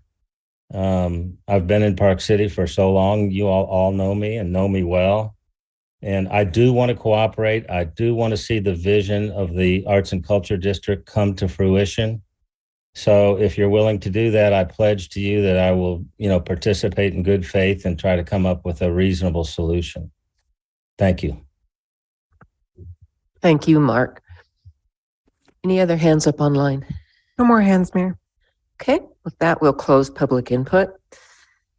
Council comments. Yeah, I'll make one. Okay. I mean, fundamentally, I do have an issue sandwiching a property owner without the property owner working out their own deal. I think that's where I get hung up on this. If a private property owner was already in a good place and had an easement granted, I think it's a easier conversation. Although, I mean, even per the agreements and whatnot, it'd be nice to be able to have that option. I joke about it. It's like if you remodel a house and you replace all the plumbing or all the electrical, right? You spend all this money and you don't see any results from it. But a year or two down the road, when your power's not flickering and your plumbing's working, it makes it worth the spend, right? It's just not a fancy new fireplace. And I put these infrastructure projects in that realm. They're forever projects that have lots of big benefit. I'd also really like to get a bit further on this substation conversation before we make a huge decision. So I'd actually like to make a motion to continue this item to a date uncertain at this time, while we can continue to have those conversations and figure out big picture if this is the right answer in the interim, if it's the right answer permanently, and go from there. We have a motion on the floor. Is there a second? Can we make a comment? Or can I potentially amend the motion? Sure. Via a question. I just think there's more information that I would like before. Is that all right? Is the Rocky Mountain Power installation imminent? Because a date uncertain puts us in a bit of a pickle, I would assume. Is there a date certain where we could potentially continue the item and not derail a project? You said they're on monitor. I don't know if that means they're on monitor for this particular piece, or if they're, do we have wiggle room at all, Dave, or are they knocking on the door? They have already stopped doing the transmission line pulls. They are continuing the underground distribution. That's what they're working on over at Monitor. So since we did not come up with this easement, they had to stop at some point in time, and they stopped at pole number 10. You can see that right now. So they, have come all the way up to pole number 10, which is basically at the bottom of Boot Hill. And so pole number 10 is where the engineers said, we got to stop here. We can't continue because, we've got transmission lines. We got to keep going for, the resorts, everything that goes on in the wintertime. So they have stopped already. There will probably be a cost associated with this, which if we would have made a decision prior to September, then there's a chance we could have saved several $100,000. Because now the guy that does the transmission lines has to come back out. He has to remob. He has to bring the poles back. He's got to do everything that he's got to do. And he's got other projects he's going to do. So he's got to come back and put into poles 10 through 1. So it's already been kicked. Okay, so to be clear, he's got to do that anyway. So it's already been kicked. That cost that's a conversation about something that maybe that was a mistake in September, but that's in September and we're in January. Is there a cost associated with having a conversation with continuing this for 1 month? Or is there no cost associated with a kick in the can for 1 month where we give Mark Fisher, using his full name, the opportunity to have a conversation or two? Or are you getting what I'm picking? Because like a date uncertain, I'm not comfortable with a date uncertain at all. But if there is a window of opportunity for us to have 1 or 2 more conversations, because one thing that I think that does need to happen in a public meeting at some level is, can we verify the claims that this is a $4 million hit to Mark Fisher, or is it something less than that? And these valuations are just, I'm sorry, but there's just no real documented proof that that's what's happening. And I just don't want that to be the narrative, that we're just taking $4 million from Mark Fisher, who's a good community member. He's been a partner of ours for a long time. That said, like, I just feel like we need to have a date certain if we're going to continue it. And I would like to know if there's a cost associated with that and what that length of time is. Hey, Chris, are you on? Can you pull up?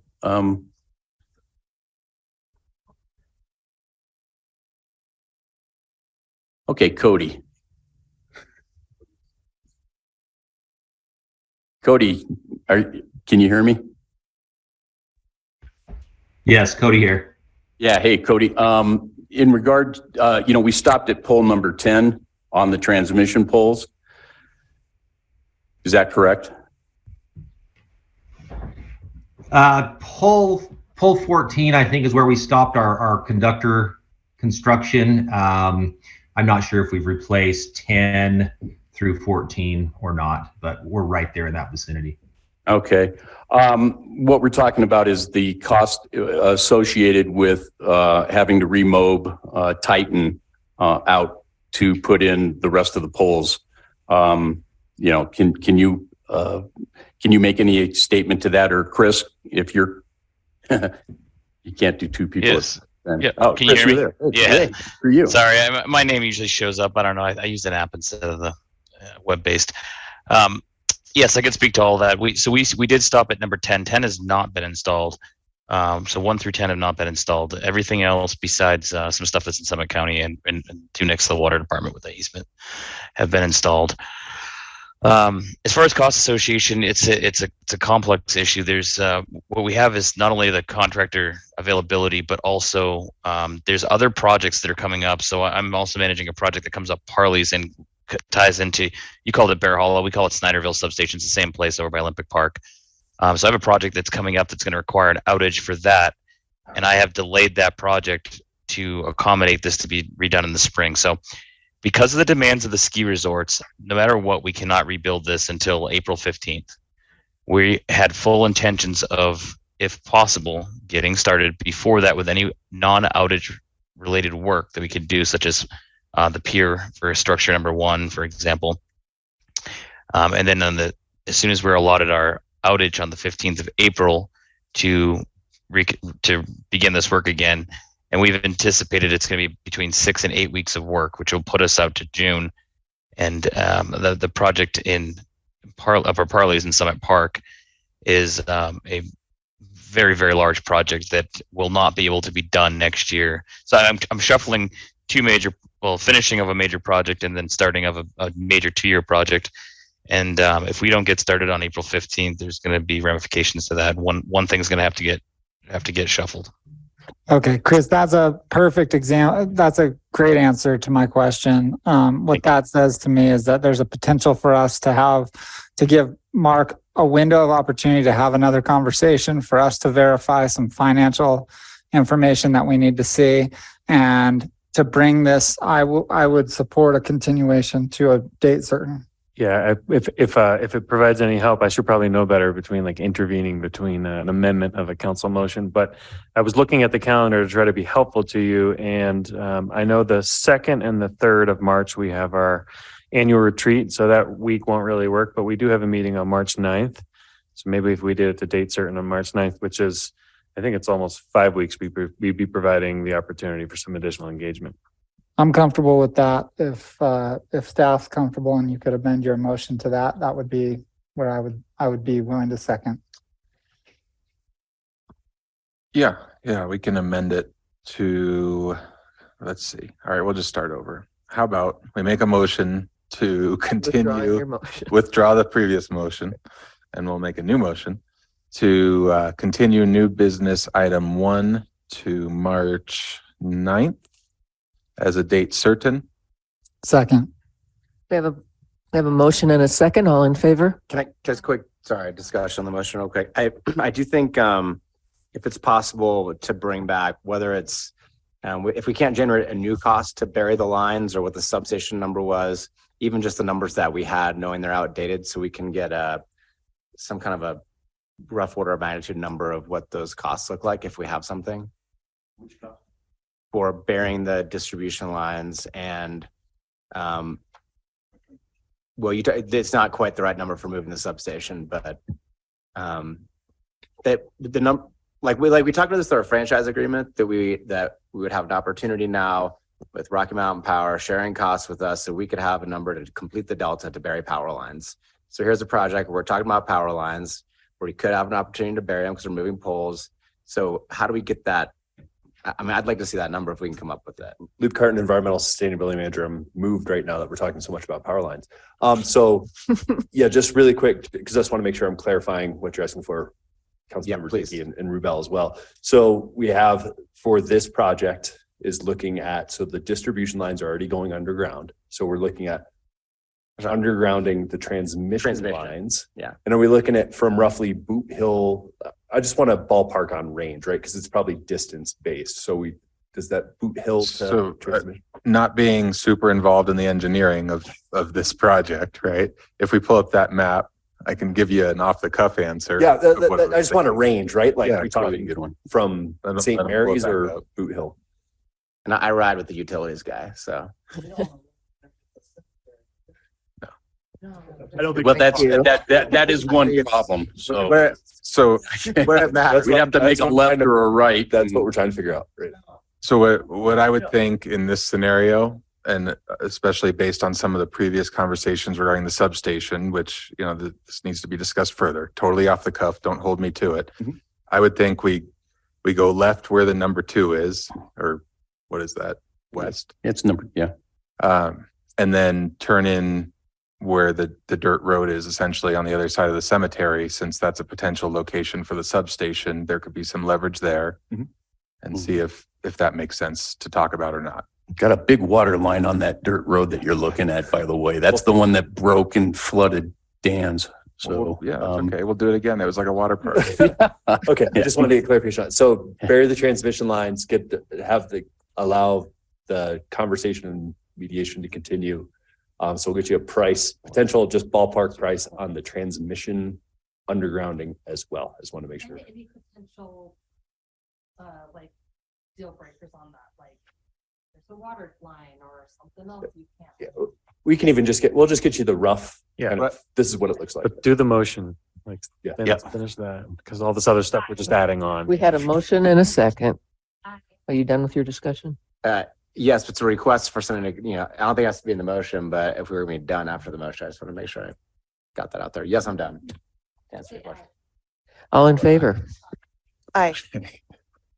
Okay, I have an additional question now that isn't related to the motion, but you had a discussion about, the property owner, Mr. Fisher, requested maybe a council member, Rocky Mountain Power gets together with some staff. Does council want to identify, a potential person on council? I'm happy to. Oh, okay. Sure. Since everyone's staring at me, Does anybody have a problem with Jeremy taking on that role? I'm excited about it. I was going to get under the table, but fine. Yes, all right. Thank you. Do we need any? All right, thank you. Well, since we're zipping right along here tonight,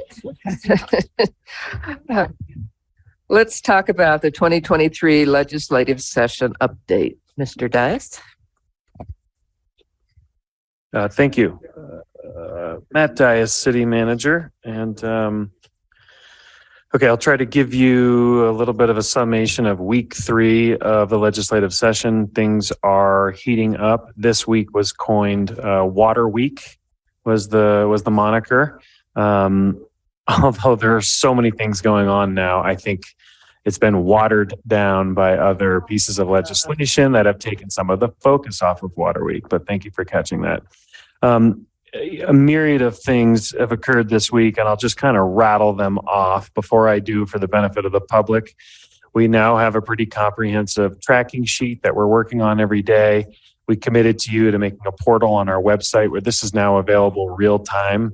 I want to thank Michelle Downard, who's in the room. Michelle, you waved because you can't do this without support. And Michelle is taking information from the chief of police and the League of Cities and Towns. And when Mayor Worrell gets a request from a resident, we're constantly adding to our list throughout the week, and she's keeping it updated real time, 100% transparency in terms of the things that we're working on. Several of us were also at the legislative policy meeting at the Capitol on Monday. We ran through a whole host of bills with other cities and towns, but primarily, the focus this week has been, or was supposed to be, on water, but a myriad of very detailed I'll call development oriented issues, like having the state mandate in subdivisions what the widths of our roads can be and widths of sidewalks to try to sort of compel and make subdivision approvals faster, constraining plan review timelines to date certain so that plans are submitted. A municipality has 14 days or 7 days to get their first section of red lines back, sort of mandating those in code. And then if those aren't adhered to, there are penalties or a by right approval. A myriad of modifications for landscaping. This whole xeriscaping initiative is taking over the state, and drip line, whether it's a primary water culinary system or whether it's a secondary system. There's also a bill sort of targeting our municipalities that require landscape bonds for large redevelopment projects. So if there's a large development or a subdivision, municipalities will often hold a landscape bond to making sure that 2 years later that all the landscaping isn't just dead and the developer's gone or has moved on. Those have become a target as well. There's an interesting bill out there about trying to track the water consumption of golf courses across the state, ours included, because it's a municipal course, but a lot of concern about apples to apples comparison. I mean, golf courses are just so different, public and private. And some of them have huge facilities with pools and other amenities, and others are just a golf course. And so people are trying to work on definitions. If they're going to measure something, they're wanting to make sure that they're measuring apples to apples, and you don't have two municipal courses with vastly different measurements. And then there's a really easy explanation, but one looks really bad and the other one looks really efficient on our hypothetical. A myriad of bills about open public meetings and how notices are required for meetings. There's a myriad of ways that we're compelled by state law to notice in the newspaper, putting it on a bulletin board. Some modernization of those policies about using online systems is now a means or a method, whereas before it hadn't been a preferred solution. So there's some modernization there. There's an interesting bill about the same thing, modernizing notices of bids for public contracting. We do a lot of public construction contracts as a municipality, and the allowance for using the state website and posting online, not necessarily to supplant some of the paper postings, but those can be used they're not mutually exclusive now. So you don't have to do them all. You can choose from a buffet line of options. I will fast forward to the most interesting development, I think, or two interesting developments is, obviously a lot of work continues to be done on last year's legislation with the HTRZ zones, and that really pertains to the development out in Kimball Junction.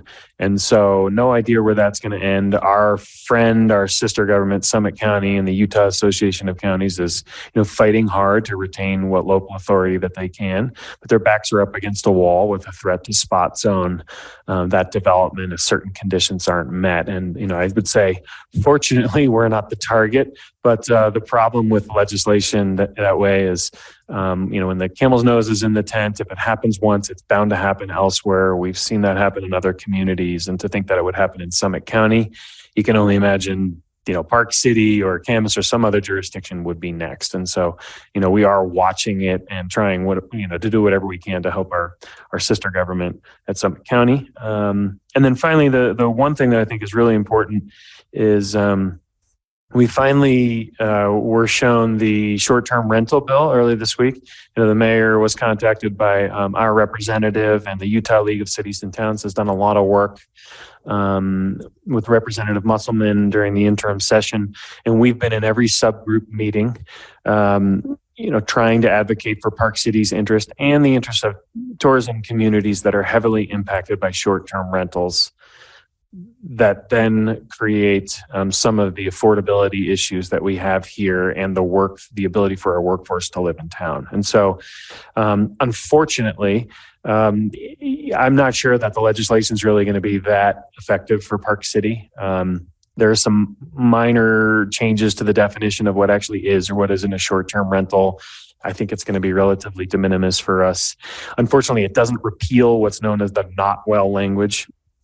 Former Representative Notwell was the one who instituted a provision whereby you can't use an online posting as a means to begin or prove or as evidence to begin enforcement for an illegal or an unlicensed or a nightly rental that's operating in a zone that doesn't provide for it. So you can't go to a website, look at the calendar, look at the reviews and have, pretty good facial evidence. You can't use that to begin your compliance process. And so unfortunately, it didn't include a repeal of the not well language, which we have been advocating really hard for throughout the year in the interim session. It also includes an interesting component, which is a pilot program for jurisdictions that are willing to grant amnesty. So for jurisdictions that are willing to grant amnesty for nightly rentals that are operating illegally or in zones that don't allow for it at all, there's a pilot program that you can increase your municipal or your county TRT by a fairly large percentage. It's like 0.5. In the grand scheme of things, there are communities that may be very interested in this. They say, we're actually in the business of short-term rentals. They're growing. And that seems like a reasonable exchange to them. They're willing to give up some of their local control in exchange for more revenue. The stance we've taken on it thus far using our legislative platform is not sure this is going to work for Park City. Really disappointed. No repeal of the not well language. That is the thrust of what we've been advocating for. But at the same time, careful to not step into the territory of what other cities and towns desire for themselves. So Park City's more or less taken the neutral position that none of this really walks anything back on what we have today. So we're more or less neutral. And if in fact this becomes a law, we could consider it like any other city and town, and nothing compels us to move into this amnesty program to sort of trade your local control for some revenue. Nothing compels us to do that. And so we've been careful to not step on Woods Cross and some of the communities in Southern Utah that said, well, to hell with it. We're going to just amnesty everything and make some extra money for a while and see how it goes. We've made a concerted effort to sort of not step out in front of them and try to tell them what they should or what they shouldn't do. So walking a fine line there and trying to protect our interests, but obviously disappointed that the not well language wasn't included. That's a bit of a mouthful. Several of you are with me at LPC meetings and have been interacting directly with representatives and trade associations around town. Do you have any questions for me? Question on that. On the STR bill, just knowing sort of the landscape that we're dealing with down there, I'm not sure that this. I'll do this. I'm not sure that this might be a nothing burger, but sometimes this little pilot program, I just would want that to be on the radar for future councils. That's the kind of program that it starts building this language that becomes a regulation that ends up hitting us out of left field sometime down the line, where we are required to allow short-term rentals in 80% of the areas. And down at the ledge last week, there was no definition on whether 80% of the areas zoned for residential use was 80% of the residential zones or 80% of the area zoned residential. And so this isn't to push or pull or whatever, but I think it behooves us to at least ask the question, can they define that for us? Can we figure out that answer? Because that's kind of a significant piece to the puzzle. And should it become law, and that number would probably be the thing that we would end up negotiating on at some point. So understanding how that works is important in my opinion. Yeah, and I think so. We anticipate the bill will change probably several times between now and its final consideration for adoption. The League of Cities and Towns has had several conversations about sort of exactly what Max has said. there can be an effort made to begin to meddle with the language to try to gain better clarity and definition, or maybe tweak a few things and get something out of it. And that's seen, there are some favorable outcomes of that. Conversely, it's sort of like once you start, it's difficult to stop. And so the League of Cities and Towns, I think, is being careful saying, how much do we really want to compel ourselves to intervene with the representative and try to noodle the language of a bill that is purely optional at this moment for cities and towns to opt in, thinking some of those things can be clarified later. There's not a lot of interest in people probably participating. So Max, it's a little bit of damned if you do and damned if you don't. And I think the league is calculating that now. My expectation is on Monday at the next LPC meeting, there's going to be some additional discussion about, does it even make sense to begin to work on the language? Because once you start working on it, the representative is able to say, hey, I've got the cities and towns at the table. They're with me. I changed the language for them. So you sort of have to pick a lane. You're either going to stay neutral and lean back, or you want additional clarity and you want to change the language of the bill and start negotiating. That's something we're going to have to consider, I think, as the session begins to close. On the wildland fire, I know that that's probably going to become something that we start talking about in the spring with the prescribed burns. Do you know anything else about this one? I don't, other than not specifically about this one, although we expect several more. I mean, I think we've talked about this a few times. We expect the state to dump some of the surplus, or maybe even some of the surplus that's created through some of the tax cuts and otherwise, into additional wildfire mitigation programs. And so we have been advocating, and the cities and towns have been advocating, particularly those that are on the wildland urban interface. I think I said that correctly. Familiar with that bill specifically. But the League of Cities and Towns has a small group. We have our Trails and Open Space Coordinator. I think the fire district is a participant that is lobbying for additional resources in that area. Okay, but it's not saying something like we can't do them. No. I don't believe that. My understanding from the legislative posture is they want to pump money into these areas to help cities and towns collaborate with the private sector and private property owners to reduce the wildland urban fire interplace. Thank you. I was just going to ask for the next update, if we could get more info on SB 105, SB 125, and HB 136. My top 3 list at the moment. Okay, happy to do that. Thanks. Well, since we're adding Pile on. Now's the time. just curious if council wants to continue paying attention to HB 215. Oh, it's already signed. Never mind. That's law. That's okay. Took our money. What comes to Forgot mind? about that. No, that's okay. But what comes to mind is whenever you're presenting, there's always one thing you said you were going to do and you forget, and I already forgot it. But the other one is fractional ownership. Yeah, we did a lot of work, and the planning commission did a tremendous amount of work, and our community showed up. And there's no numbered bill yet, but we believe there'll be some type of a fractional ownership piece of legislation this year. Very uncertain what it'll look like, what it'll be in it. We have the deputy city attorney sits on the land use task force. So we're hawkish watching it. As soon as we find out more, we'll be providing that information to you and our community, and in particular, some of the HOAs that were really concerned about it. We can jump up and down screaming all we want to our legislators, but nothing's better than when they hear from their constituents beyond just their elected officials. So if and when that comes up, we have a pretty good database of the HOAs that were heavily impacted and that showed up for public comment, and we'll be making sure to share that information with them. I'm going to just add a little color, right? Because a lot of times we talk about things that may negatively impact us. These three that I mentioned, I think, are things that may positively impact us as well. So, there's two sides to what goes on. Which ones were those, Jeremy? Right.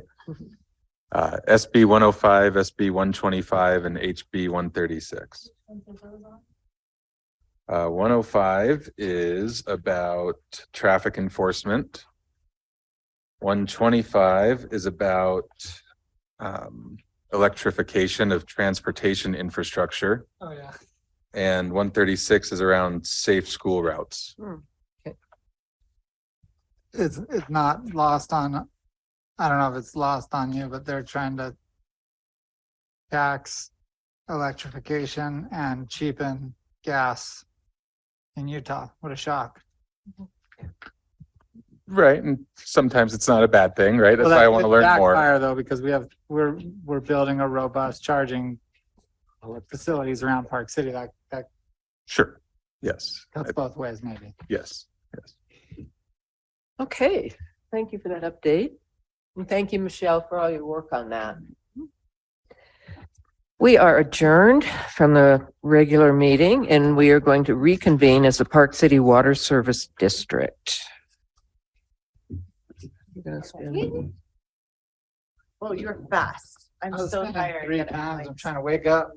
Get ready to. All right. All members of the board are present right now. Is there anyone here that would like to speak to something that's not on the agenda for the Park City Water Service District? Or someone online?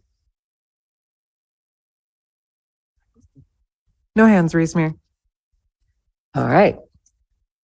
Then we will close public input, move into new business to consideration to authorize me to execute a memorandum of understanding to continue leasing surplus water to Weber Basin concurrent with the Western Summit County Project Water Agreement. Hi, good evening, Mayor and Council. I'll make this quick because I Thank know you. everyone wants to get home. But yeah, we're here to talk about extending the 5-year surplus agreement by 1 year with Weber Basin for surplus water. So in 2013, the local water providers got together and executed what is called the master agreement. It's the project is called the Western Summit County Project. The parties are Mountain Regional, Park City, Summit Water, Weber Basin, Snyderville Basin Water Reclamation District, and Summit County. And it's a water supply agreement where Weber Basin agreed to be the primary wholesale provider for the basin. And again, it was in 2013. So back then it was based on water supply projections that were projecting deficits, including Park City. Summit Water and Mountain Regional were also projecting deficits. And so it was kind of an imminent need that, a new water supply project was going to have to be built. And the idea was to, for the short term, use existing water sources until they were, the deficit exceeded the available surplus. And so the way this works, each entity provides a 10-year water projection, both how much surplus each entity has and how much demand is needed.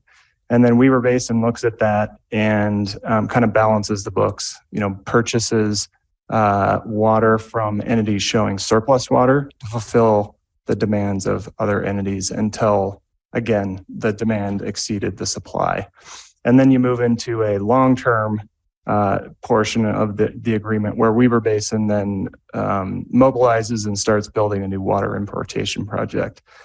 At the time, and it still exists, there's 3 projects identified. The East Canyon Water Project, which would pipe water from East Canyon all the way back up into Park City, East Canyon Reservoir. And second Rockport pipeline and a reservoir in Round Valley. And again, back then those projects were identified to meet the projected demands. In 2022, about a year ago, actually end of 21, all the entities kind of sharpened their pencils, refined their demand projections. And it turns out that, in the 10 years, all the community has made significant progress, and we've been able to significantly reduce those demand projections by 2/3. So like down from 16,000 gallons a minute to down about 5,000 gallons a minute, which is great news. And currently Park City is providing all the surplus water for all the demand out in the basin, which is from Summit Water right now. Mountain Regional doesn't have a surplus or a deficit right now. And the main benefits of Park City continuing to lease is it delays that project. Now that expected demands are within our capability of providing surplus water, we can delay that project. And it's a significant source of revenue that helps us keep our rates down. Just very quickly, we have a very diversified water source portfolio, 3 wells, 3 tunnels, an import source from Rockport, and a spring. Just very diversified. And with the soon to be complete water treatment plant, Three Kings water treatment plant in June of this year, our system will be even more robust from a water treatment plant standpoint. So we are in a very strong position to be able to not only lease or provide water to our own community, but lease the surplus water that we're not using. Long term, we're seeing, again, you kind of see that peak around 2010. That's when we were projecting, forward when we entered that agreement. But year over year for the last 5 years, we've seen a decrease in water demand on a peak day standpoint. So the highest in July, when we're serving the most water, that number continues to drop year over year. And we're seeing a downward trend over the last 20 years. So we're confident that we do have surplus, and I'm confident that the community will continue to use this resource responsibly, and we're using less of it, and I think we'll use even less of it. We have the water pricing, the water rate kind of remodel, I guess, that we're bringing back to council on February 16th to talk about. The landscape incentives, and we have a whole host of other programs that we offer the community. You can see year 2027 here, the revenue generated from leasing surplus water is about 20% of our total revenue. So it's a meaningful portion of our revenue. So this is kind of a look into the future. So the first, the 5-year contract, that's what council is being asked to consider tonight for approval. It has a $17.4 million contract value between 2023 and 2027. The projected amount, you can see the max flow right here, that's 1,922 gallons a minute. In 6 years, I guess, in 2032, that only goes up by a few hundred gallons a minute. So there's, as long as the community and council is willing to continue to lease surplus water, and our sources continue to perform, and that demand doesn't change significantly, we could realistically keep serving water for the next 10 years. And that next 5 years has a contract value of $37 million. So I think that's like over $50 million in a 10-year contract value. So very, very valuable. And the reason I point out that long-term trend is currently we're providing water that we're leasing through what we're calling the Highway 40 interconnect. So the red lines are Park City's distribution system. And again, it's just kind of schematic. It's not a complete representation. The green is Mountain Regional and the blue is Summit Water. So we own capacity, and Weber Basin owns capacity in the line Highway 40. And so we pump water into that line right near Quinn's Junction Water Treatment Plant and deliver that at Summit Water's tank just above Round Valley. That has a limited capacity, and the current contract in the next few years will exceed that capacity. So in order to, for Weber Basin to continue to deliver water to meet Summit Water's needs, that has to be upgraded, or another interconnect would need to be constructed. So currently, Weber Basin, the regional group, all the entities that are involved in this project, Mountain Regional, Summit, Park City, and the others, are looking at options to increase the capacity of that interconnect. And this is one of them. It would be a new pipeline paralleling Highway 40 from about Holiday Ranch Loop. And again, this is conceptual. We're still doing engineering on to see where it would connect.